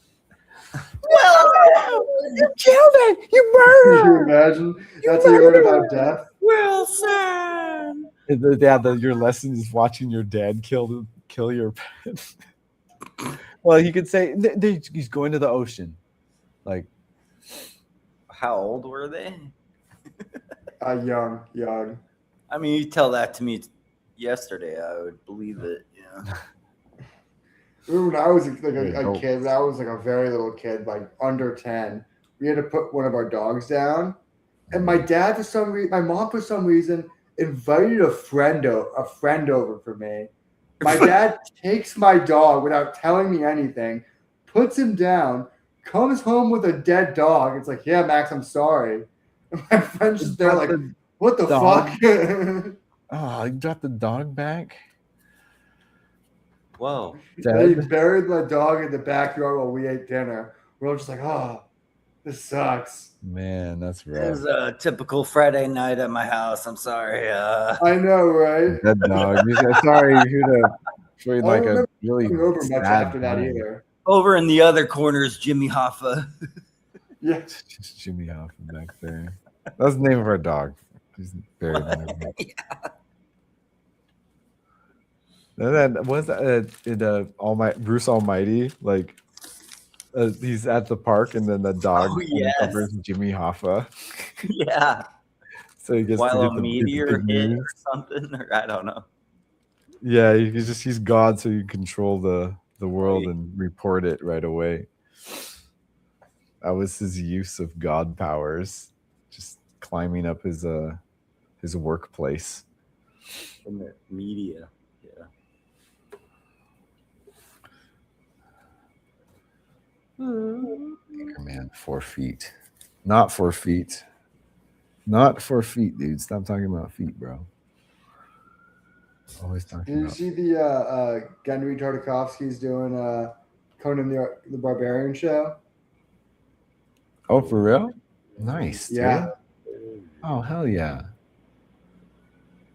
Hell yeah. What's he been doing other than Hotel Transylvania? Primal, right? Wasn't he doing Primal?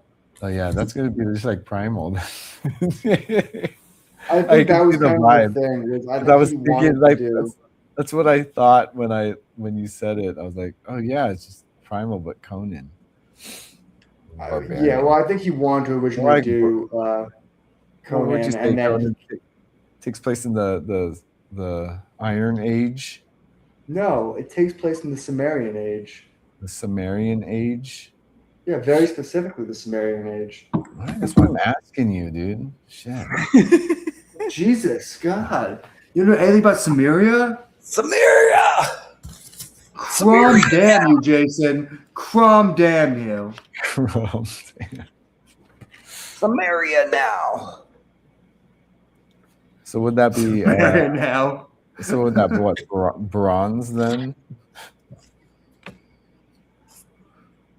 I kind of think this could be like his magnum opus. Like it's kind of all the shit that he likes just kind of rolled into one. Yeah, dude. Opus. Yeah, he made his money with Hotel Transylvania. Too bad he didn't get to do that Popeye though. Oh yeah, that was going to be his thing after Hotel We Transylvania. got the Emoji movie instead of that, dude. We would have had his Popeye movie, but they're like, nah, emojis, dude. Well, didn't the movie make a shit ton of money? Probably, yeah, I think so. I used to have an inside joke with my college roommates where I put that on only when I had beautiful women over in my apartment in my house in college. Like you'd be like, beautiful women over. Oh, I'm still on the Emoji movie. Like, no, trust me, it's really good. Eventually, they realized I was fucking with them. They'd be like, they realized like way too late though. It'd be like 45 minutes into this movie, they'd be like, when does it get good? Like, just keep watching. We had this one girl that was like, she was so sweet, she was so beautiful, but she was like just socially awkward enough to not have any to be bad at making friends in college. Where she was like, my friend Kel invited her over. She's like, hey, come meet my roommates. And I knew her a little bit, kind of class with her. And I put on Emoji movie, and because she knew me, she's like, you're right, Max, this is really good. And then after the movie, I was like, dude, really, that was good. She's like, wait, do you not like it? And I was like, usually people tell me to turn it off after 10 minutes. And she's like, oh, thank God you don't actually like that movie. Like, she was too nice to tell me to turn it off. She was just like nice to you. She was just too nice of a person. Wow, this is cool. You're like, are you serious? I know. I was like I was making ironic jokes about it the whole time. She's just too nice to catch on. Or maybe she just like, maybe she just didn't know you were joking, dude. She couldn't catch your sarcasm. I don't know. Some people don't read that stuff, you know. I ended up being friends with her for until she left school. But yeah, she's a cool person. Shout out Sandra, wherever you are. Sandra, hope you're getting by all right.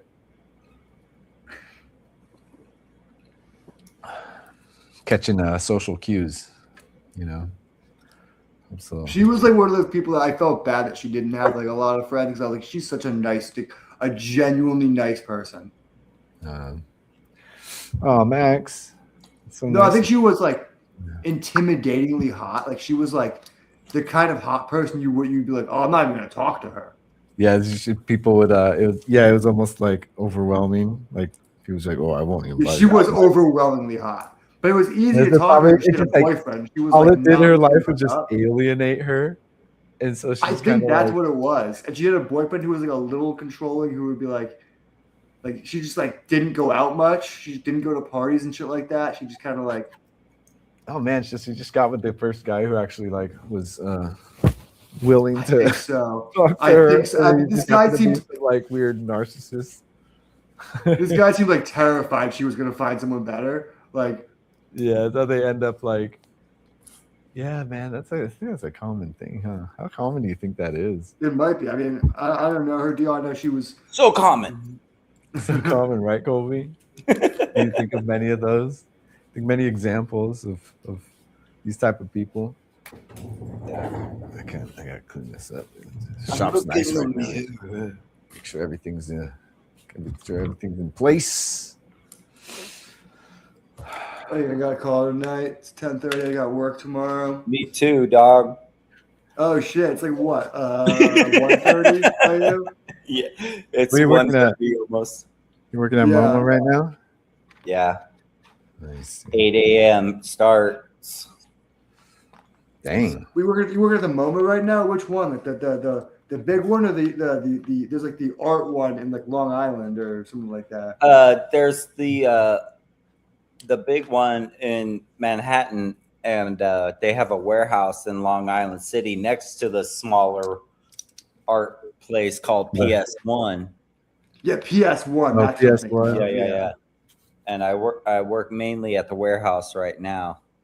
That's Oh, dope. good, that one. Yeah, it's Nice. chill. Get to like see artwork that's just not on view a lot. Yeah, So you just see the good shit. yeah, it's That's like, cool. oh damn. So it's good. Nice. That's a cool gig. Yeah. I was just seeing all this shit about that PS1, and I was like, "There's some weird shit in there, man." I can't talk much about it. You sign NDAs for all that? Yeah, a lot of NDAs in this work realm. So When did PS1 open? Has that been open for a while? I like didn't know that existed. That's been around for as long as I can remember. shit, 2000 something. Like decades. I guess it's just because it's in Long Island. I never really get a chance to go out like there. Like, I've been to the MoMA dozens of times, like in the city in Manhattan, Right. but like, and the Natural History Museum and all of the all the New York museums Met. dozens of times. I was working at MoMA in 2017, and they did an exchange program where they sent some of us over to PS1 to do the Bruce Nauman install. Oh shit. And that was pretty Davis. good. He went to our school. Yeah. Yeah. I think I worked in it. Were we in one of his studios? Remember There's I a had lot one of- of the grad studios. A lot of good work in that. That's cool. Right now is No.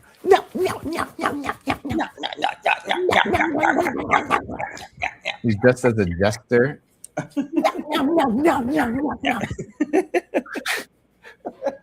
There's a Bruce Nauman, I think, off the top of my head. yeah. A lot of neon lights, and then post hole digging out in some desert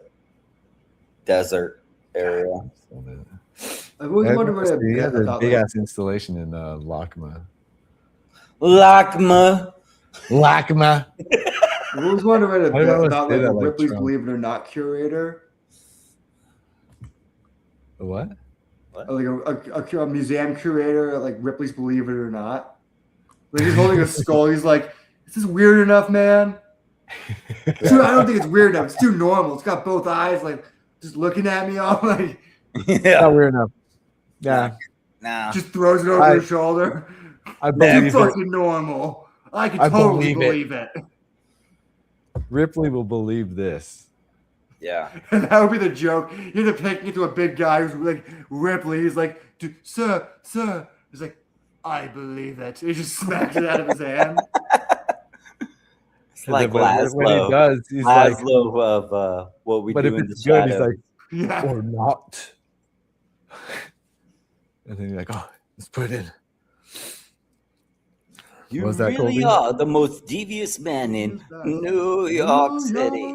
New York City. I was just watching. I feel like every like few weeks, like a compilation of great Laszlo quotes. would Yeah. come up. Yeah. He did a succulent Chinese meal.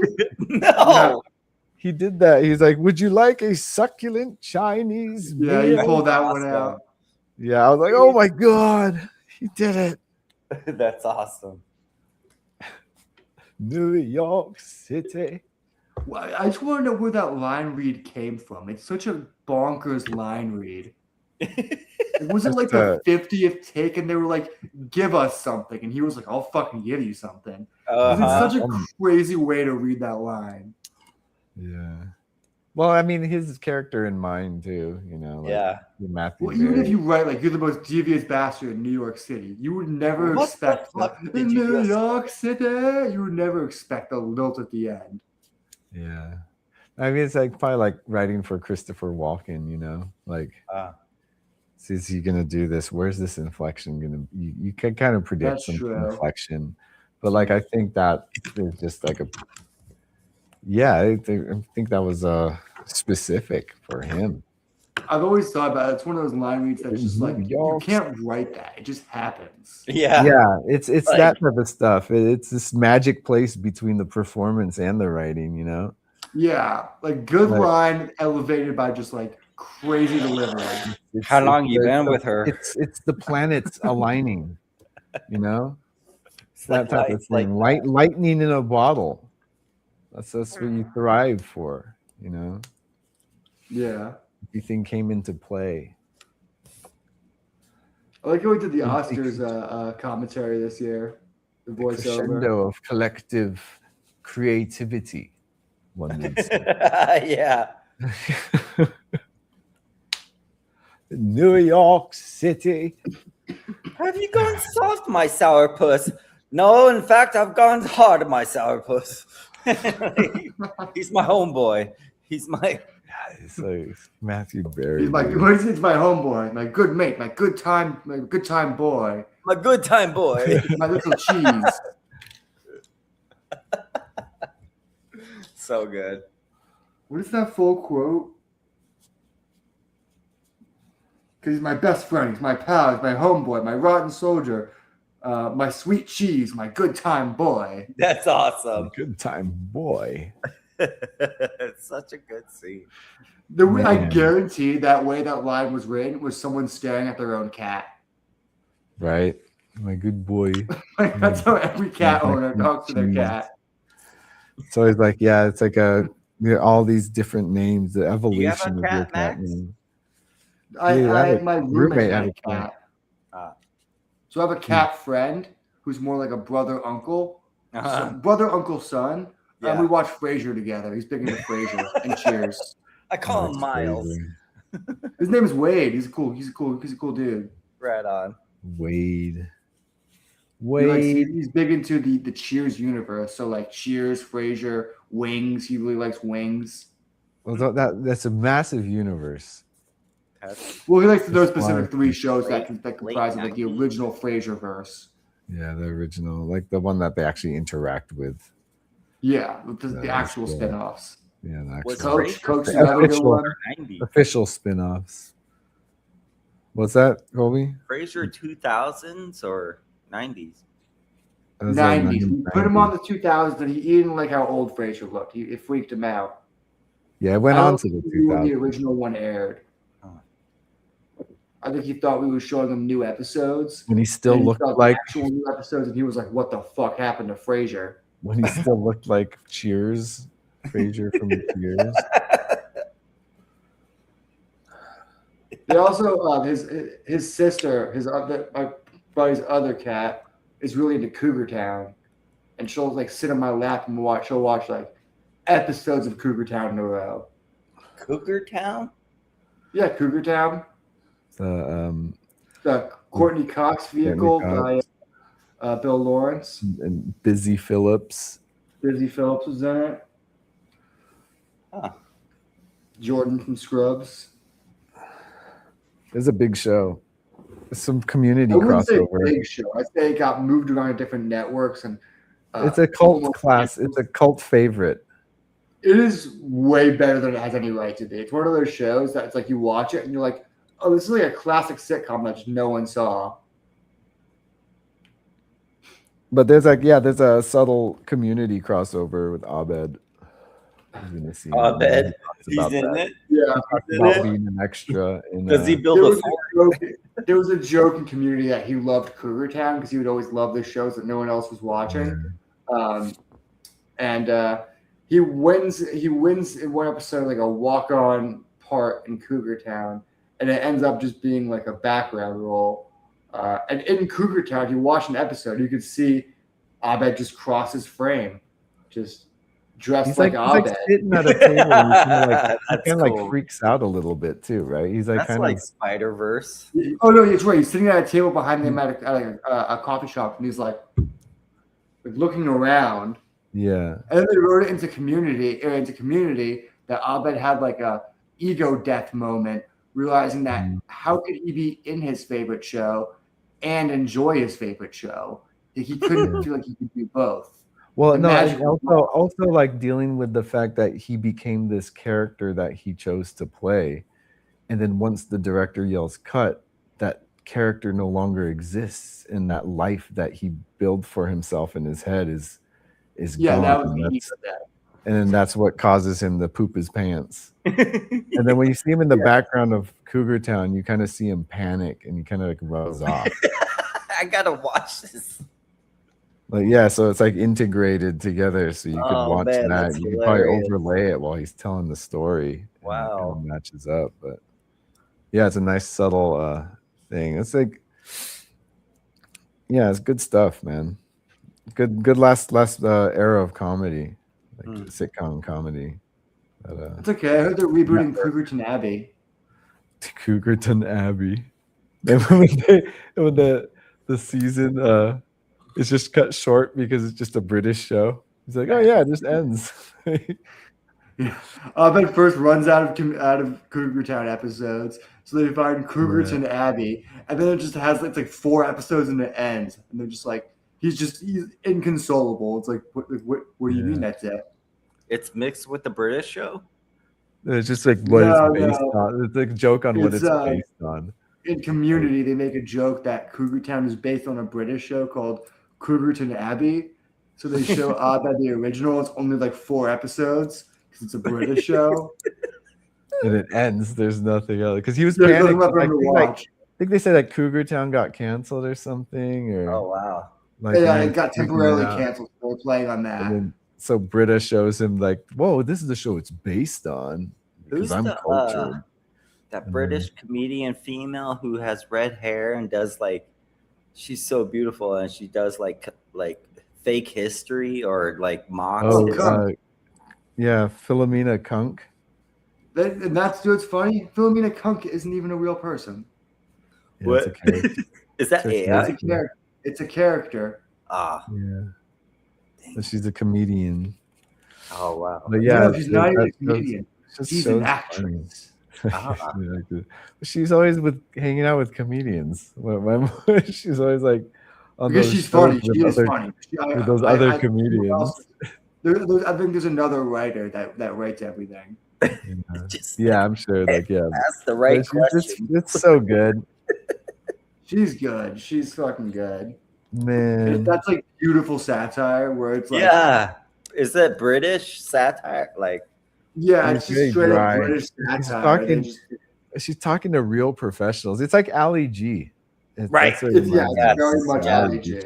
Yes. Like he's talking to like real professionals, conservatives, like real scholars and yeah, I feel like she goes like the history science about while Ali G went politics.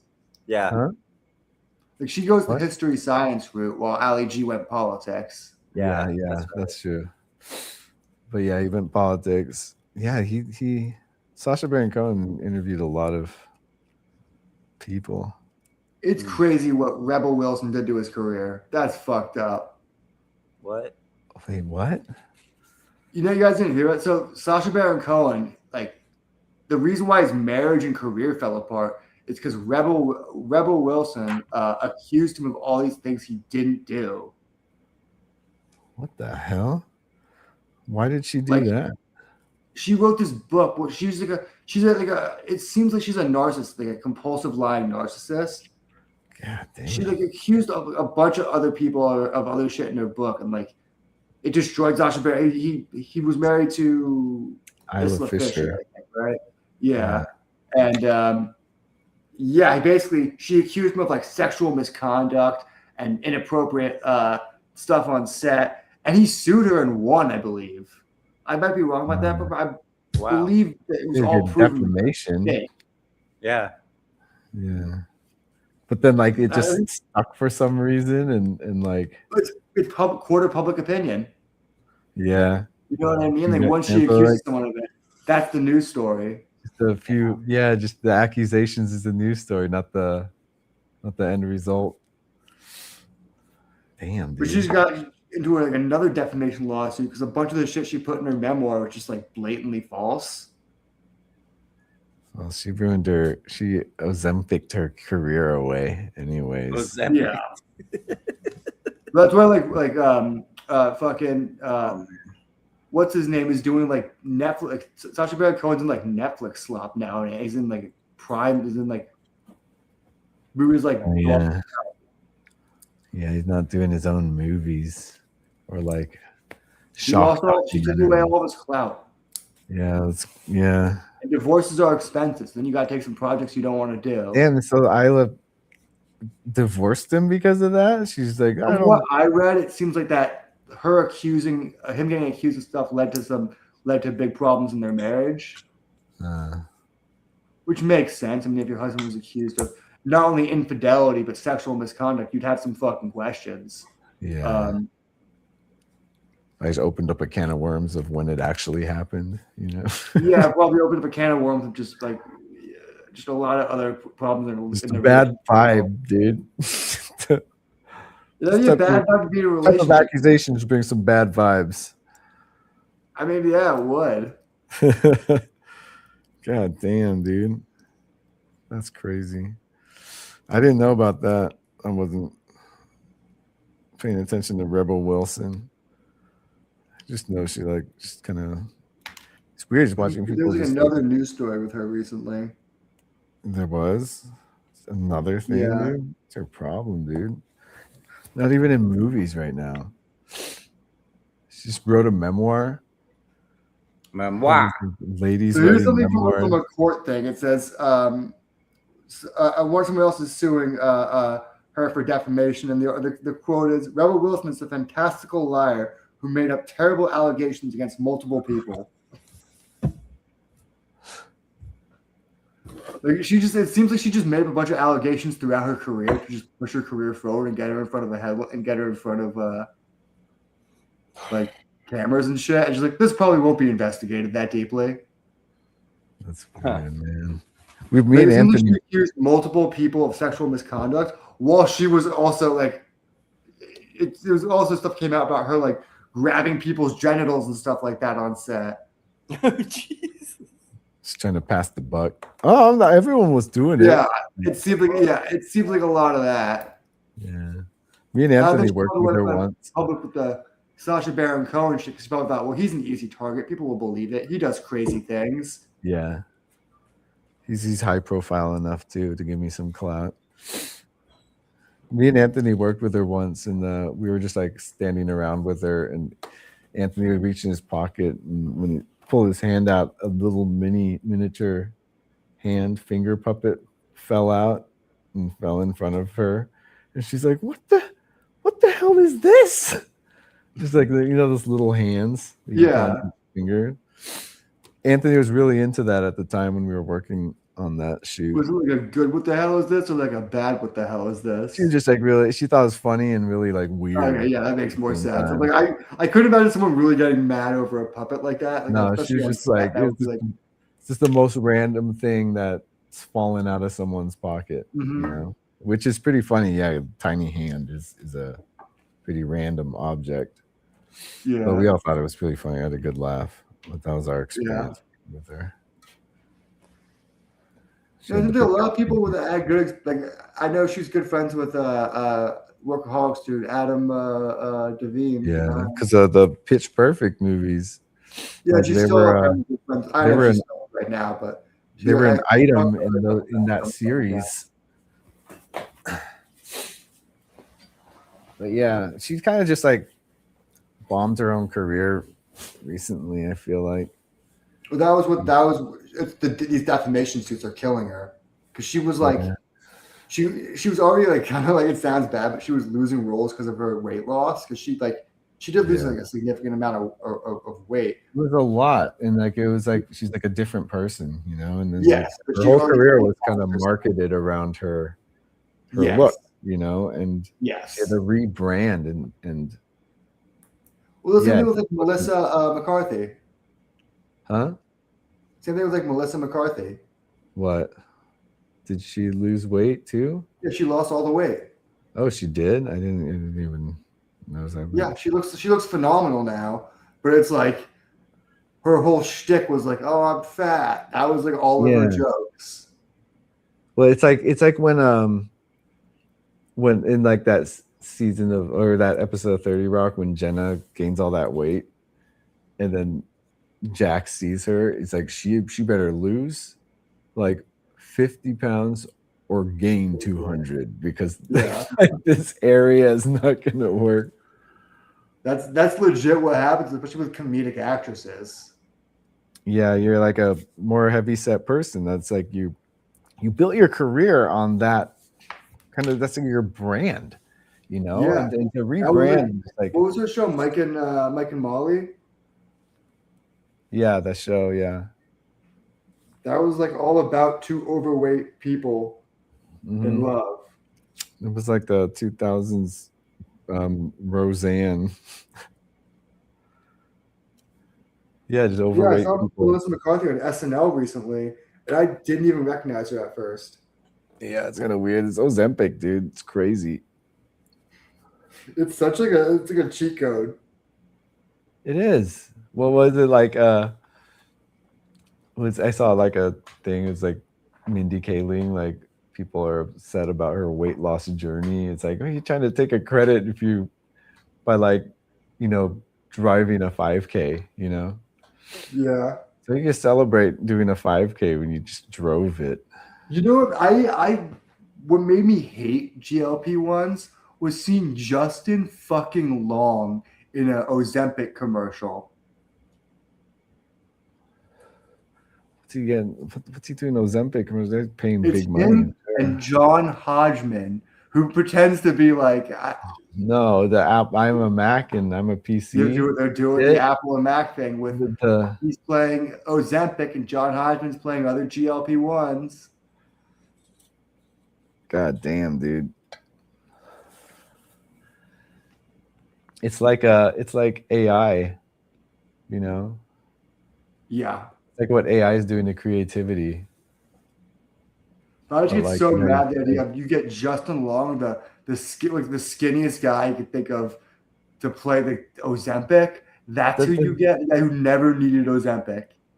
Yeah, but it's like, it's not like they're just doing the I'm a Mac and I'm a PC bit. That's all that matters to this, not it's just like happens to be them. But isn't that crazy? You get someone already skinny to advertise it? Like, isn't that kind of misleading? Well, it gets results. You'll be that skinny. I mean, yeah, it does get results, but still, he doesn't have to be someone who uses it because you get like gaunt with Ozempic though. You get like Ozempic face. You get like your dude. You see what's her name? Kelly Osbourne. Yes, dude. All the Osbournes. Sharon Osbourne, they all look pretty rough. She is like she's like skeleton. She's a skeleton. I think Jack seems to be doing well, but that family doesn't seem to be doing great post Ozzy. They really seem to be like. Well, she was already like skinny like that right before he died. But she lost more withering away. But yeah. I feel bad for her though, because she was really bullied like during the Osbourne TV show, but like people would bully her about her weight. Yeah, she kind of just really mean to her. Like they were public, they were public figures, and it's just being, it kind of sucks to have to grow up like. That's why it's like I feel like she's got one of like a reality TV show eating disorder, where like the world gave it to her. Yeah, like it wasn't even like self-projection; it's like other people's projection. Yeah. She was married to one of the guys from Slipknot for like 2 months, and then they divorced. And she moved to like Iowa too, and then they broke up. I think she moved back to LA. Like that. Just trying things. She was with him for years, and they had a kid together, and then they broke up right after having a kid. Damn, dude. You see what Bam Margera looks like these days too? You know what? Here's what I'll say about Bam. Bam is skating better than he has in the last 20 years. Who, he's skating again? He's skating better than he has. Like, pull up his skating clips. It's just like it reminds you why he was a legit pro skater, which he never did while he was like on Jackass or People Love Bam. He never put out like great skate tapes. Right now, he's putting out some actual like good skate. Good for him. Yeah, it seems to be like actually cleaning his shit up. Oh, that's good. That's good to hear. I didn't know that. He's gained a lot of weight. It seems to be pretty hard for him. He grew in. Oh, it's like he's turned into like that his uncle with his eyes kind of just like. He looks more like Phil. He looks like his dad. It's like he didn't stand a chance. His family's all bigger people. Oh yeah, for sure. But I'm just saying the his eyes looking in different directions is looking like his uncle. It was like that. But he's like legit skating again. It's like it's good to see like someone who grew up in that generation of like. Because I grew up definitely in the BAM generation. That's totally your yeah. Oh, I went to BAM for Halloween in 5th grade. Holy shit. Which wasn't a very elaborate Halloween costume, but everyone somehow got it. Yeah, maybe you do the. I had a brimmed beanie that I wore like crooked to the side. I had just like a black T-shirt that maybe was like a skate brand, and I had I took a mustache. I put it on as a chin strap beard. You're and everyone immediately got it. No one questioned it. Like I knew who this guy is immediately. No man, that's funny. It was like a big hit that year. It's what was like, oh, bam, sick costume. I was like, yeah. No one thought about that, did they? I was a Radiohead Kid A Bear one year on Halloween, and that was like a showstopper. People would like walk out of bars and be like, oh. And people were like saying everything to me. They're singing like Radiohead Kid A songs to me. It was like the perfect costume. 1st grade through 4th grade, I was X-Men. And then by like X3, you just couldn't find a good X-Men costume. Like they were all I didn't like the black leather. I really wanted like the Jim Lee looks for the costumes. That was I was always searching for the 90s. You had to look at the old school like 90s ones. Like, yeah, my mom can't be like that. Can't be the X-Men movies. It's probably like leftover. I was crying. My mom bought me the X-Men movie Cyclops, and I was like, I was inconsolable. I was just like, doesn't look like Cyclops. It's just a visor and a T-shirt. Oh man! Like, my mom had to return it. I would not wear it. I was inconsolable. That year, she ended up finding like the yellow Wolverine costume, and that's what I went as that year. That's cool. See that stuff was still left over. Like when all the movie stuff was out, like there was still like kind of the traditional stuff left over, but it was always referenced to either. You'd look in the back for like for that stuff. Just in that section, you'll just see like, oh, this is also Wolverine. But it's like, yeah, leather suits. Man, that's a bad turn, man. I can't believe they're just so scared. It's scared. Like as kids, we were just bored by the suits. We were like, why can't they just wear like? Well, because it's like, well, we need to make this more appealing to like not just kids. Like, we need to tone it down. Oh man, yeah, and then that like X-Men, as it goes on, they try to individualize them. You'll see like they'll have like colored stitching in them, but it's so minor. You know what? Like, it's probably they were just kind of thinking like, what was the most like successful comic book movie, and they're just like, oh. Blade, black leather. It was a mix of Blade and Matrix. It really was. It was like that's what was black leather. Yeah, black leather and sunglasses. Because they thought they had to modernize the looks for it to be like. I think they were coming out of that post '90s world too. Kind of like that tactical, making it practical. Yeah, I guess. And then they're even vocally like.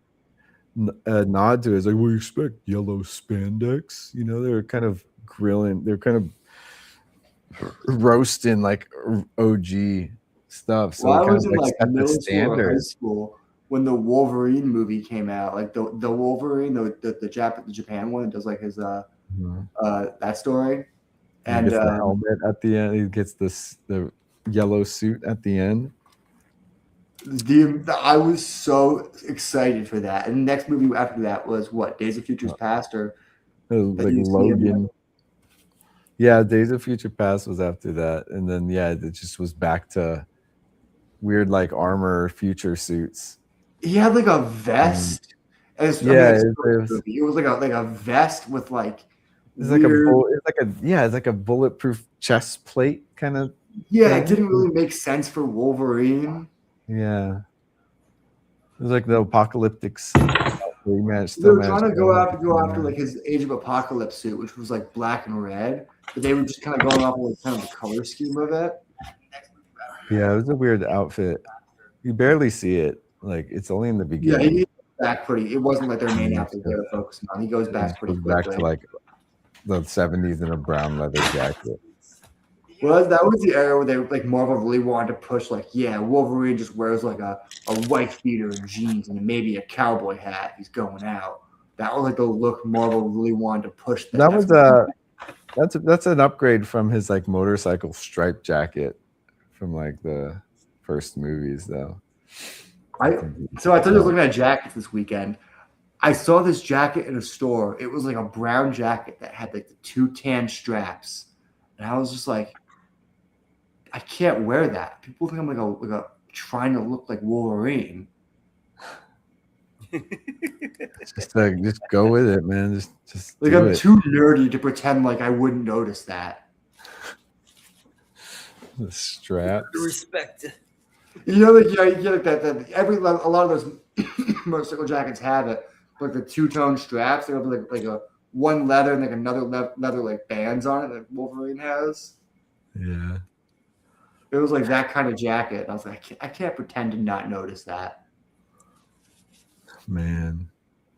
I also been looking at watches. I'm looking at like Citizen watches because they're pretty affordable, like $200-$300 watches. Because my current watch, I put a new battery in it and it still doesn't tick. So, you bring it to a watch guy. I did.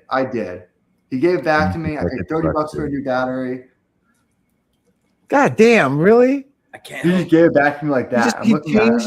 He changed the battery for you, and it wasn't working. He still charged you for it. He gave it back, yeah. And it's just not working. Cleaned it. You see how clean it is? Yeah, I didn't know how dirty it was, so it wasn't very dirty. What year is that watch? This is a what is that watch? It's a cheap watch. It's a Nixon. It's like $100. I was about to say, why was I gonna say Nixon? It's the easiest to find watch. They're cheap in college. The bin at Kohl's, dude. No.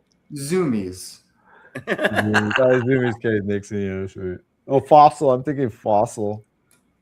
Fossils aren't bad. Those aren't terrible. They're cool. I like that Fossil. I had some entry level last watches. Rad. Remember, like it was like a thick leather strap with like a watch on it. That was the kind of watch I was rocking for a while. I was looking at some Citizens though recently, and they got some X-Men Citizens. Oh shit! Yeah, if you're gonna rock some superhero shit, dude, on your watch, dude, that's classy. Well, they have one that's just like to be like doing. It's just got like it's just got a circle with an X in it in the middle. Yeah. Like it's just low key enough. It's like Xavier's watch. Right. So that's literally Chaz. Have you heard of relax watches though? No. I don't. You know what? I'm not a watch guy. Like this is like watch satire. Relax watches. Yeah, pull this up. They're not like cheap. They're like $200. But they're supposedly good watches, but they're like supposed to be like a fuck you to Rolex and shit like that. Cool. It's supposed to make like it mimics the look of like Rolex and other famous watches. They just relax. Oh, so it just looks like the Rolex. So from afar, dude, it looks like you could like totally mistake it for a Rolex. It's legally distinct. It has features Rolex doesn't have. Like the dial completely spins on its own. Dang, you get a Rolex for $200, dude. That's what I'm saying. Like these watches look pretty fucking good for the price, and apparently they're like small batch, made in California. And it looks like a Rolex, unless you just gotta look closer. But And who's relax. But who's going that close to someone's watch? You know. As far There's as one that I really like that said relax, and below the hands it says fuck off. Nice. That'd be cool. All right, I can see that. I know what you're talking about. I started talking about it, and you're like, I'm not a watch guy. You saw these, and you were like, actually. Well, then if it's like, yeah, it's just pretending to be a Rolex. That's funny. It's like a satire. It's like when I see it's like those shirts from the Philippines. Like it's the puns on like there's like whole little shops that sell just those shirts a lot of the time, or you like little kiosk at the big huge malls there. And it's kind of like that. They do this type of shit too. Well, fake Rolexes, really shitty watches, but they look like Rolexes, and it would be something like this. It'd be like look like that logo, but close enough. It's like the purses that they sell on the streets here in New York. Yeah, pretty much. Fake Louis Vuittons. Yeah. Well, I heard this was like the opposite of trying to be bootleg. It was like trying to make fun of watch culture and how pretentious it became. And they're trying to make see that affordable watch that's like mimics and is not, I wouldn't say as good, but it's like the difference. It's also still good quality, you know. Yes, that's their whole thing. It's also a good, as much as it's making fun of how dumb watch culture is. It's also a good watch. So there's there's a point of diminishing return on quality of watch. You know, like it's how good it needs to be. Rolexes, $10,000 Omega Seamasters. Like you could spend too much money on a watch for a status symbol, or you could just get something like this. It's an atomic watch. It's gonna continue to work past like your generations. For generations, 1,000 years accuracy. I think it's this damn James Bond game that made me want to watch a new watch. That's where it's coming from. And look, you get Rolex. Like, doesn't he rock a Rolex? What is he, a Tag Heuer? Can I get a watch with some lasers? He rocks a Tag, Rolex, right? It's not like James Tag Heuer did a huge campaign with James Bond, right? No, Omega did. I believe. Was that Omega? Well, since he's been wearing Omega since Brosnan, I want to say. Oh shit! What the hell is this? Daniel Craig like endorsements. It's not James Bond. Just, when you put him in a suit, I just assume it's James Bond. Yeah. But I think Timothy Dalton was the last one to wear a Rolex, if I'm not mistaken. Oh yeah. We did a Mont Blanc commercial with Hugh Jackman. Once a guy had to fly to Utah to do it. He drove a car around a racetrack, and it's just a Mont Blanc pen that I was playing around with cost like $10,000. I was like, whoa! As I drew the Jackie Treehorn doodle. Yeah. And, I was like, I drew this with a $10,000 pen. I have a less expensive Mont Blanc pen that I don't even have with me. It's in Connecticut. You had a Mont Blanc. Look at you, fancy Max. My dad got it for me as a proving yourself. It was a high school graduation gift. That was what my dad got me. Yeah, that's nice. See, these are just affluent parents, dude. It's a John Lennon pen, and ironically, he's my least favorite Beatle, so I never use it. George, Dad, it's George. I literally made that joke, but it's Paul. I was like, they didn't have a Paul one. Oh man, I love this episode of we're just learning how fancy Max actually is. I'm not even that bougie. It's just like random shit. He's kind of bougie. This one wasn't like a $10,000 pen or anything like that. It was not like cultured, probably NPR household. Am I right? No, No. definitely not NPR. Not those type of Serious Jewish. radio. Howard Stern House. Your Oh yeah, we're not that kind of people you're imagining in your head. No. mom's a politician. Yeah, she is. She was. That's funny. Yeah, Max likes his jeans from Banana Republic. Like dropping stacks on jeans, man. Bills, not bands. Fucking up comments, dude. I almost Fuck didn't up buy comments. it. I spent too much money that I felt like a fucking grand that day, and I was like, "What did I do?" I got pants. I got glasses. I got lunch. I got dinner. Like, big purchases. What did I spend my money on? Dropping G's. Jeans and glasses, dude. At least you have something to show. It's not all food. I did get 2 pairs of glasses. I got a pair of non-polarized, and I got a pair of dedicated sunglasses. Nice.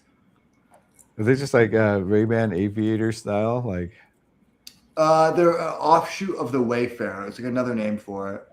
oh yeah. So kind They're of like a smaller, like Wayfarer style, yeah. but they're a little rounded and they have a little bit of a different nose piece. Wayfair. A Wayfair. But again, trust me, these aren't like the actual bougie glasses. Like there's like, it's not like Armani or fucking Prada. It doesn't have to be Armani. You're not Persian, dude. No, I'm saying you keep saying I'm like bougie. It's not. I'm not like. Actually, you're right. I'm not Armenian. Like I'm not that far. Yeah, it's not the flashy kind. It's just you're like the stealth wealth, you You ever know. get outdressed by your Uber driver? Oh, that happens all the time. Like you get like an Uber Eats driver will show up and they're wearing like just like an all designer outfit, and you're like, damn, dude, like I'm in my pajamas. What are we doing here? You're all like hugging your robe. Literally, like they'll just show up and just stunt on you, and you're like, oh, come on! I already feel bad about myself, feeling so lazy. Yeah, dude, you're So so if we're favored, head to toe Prada. Dang, Prada, doing a Postmates in Prada. I don't know. I've seen some Uber drivers in LA wear like full designer outfits. There's like, yeah, I see that a lot, dude. Just walking around my neighborhood, I'm like, $500 sweater. Like, damn. It's like I know I've seen these. I've looked them up. You know, I'm like, holy shit. Yeah. Look at that. I was like, we were hanging out with one of Liz's friends, and she's like, dude, her whole outfit was just decked out Balenciaga. Like, wow. Like this season. Crazy. Shireen rocking the whole Balenciaga outfit. Like a new one, you know? Not like your old roommate, what's your roommate? What's his name? Brendan? Is it Brandon? No, Colby's old roommate who we went to Halloween that one night, or that one year. What's his name? Brandon? He's Brandon, right? Beauty and Brendan. Beauty is dog. He had like I also said Brandon. He had like a old Balenciaga from like the runway. That whole outfit he wore when we went out for Halloween. Holy shit. I didn't know that. And then he wore like the Thanos mask. Oh yeah. A Balenciaga motorcycle outfit and a Thanos mask. Yeah. And me and him just did like popped Adderall and just talked our faces off.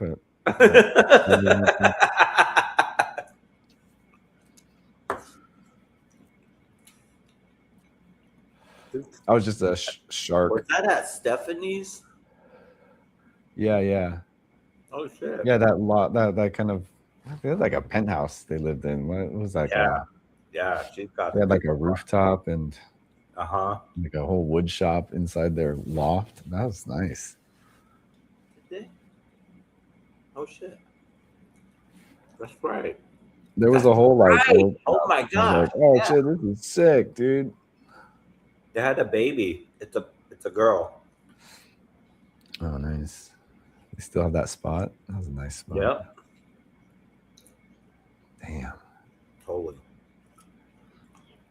See, when it comes to like we were talking earlier, Max, like with buying a penthouse, like something like that, like a flat like that. Imagine if you had like a penthouse with like a freight elevator that went up. Wish you would- Like they your would I personal think I'm rent just it too out bougie to, for that. I need a castle. They were good about renting it out for like commercials and Yeah, dude. I mean that space, like yeah. I think I was working at BuzzFeed around that time in Manhattan, and their patio kind of reminded me of that place too. Yeah. It's just like, so what the hell? Are you guys a startup? Is this a startup? Yeah. This apartment, dude. They said crazy parties, like even here in LA, were just like in this nice art loft. Just so many nice places. They're all just a bunch of young folks, successful young folks. Hmm.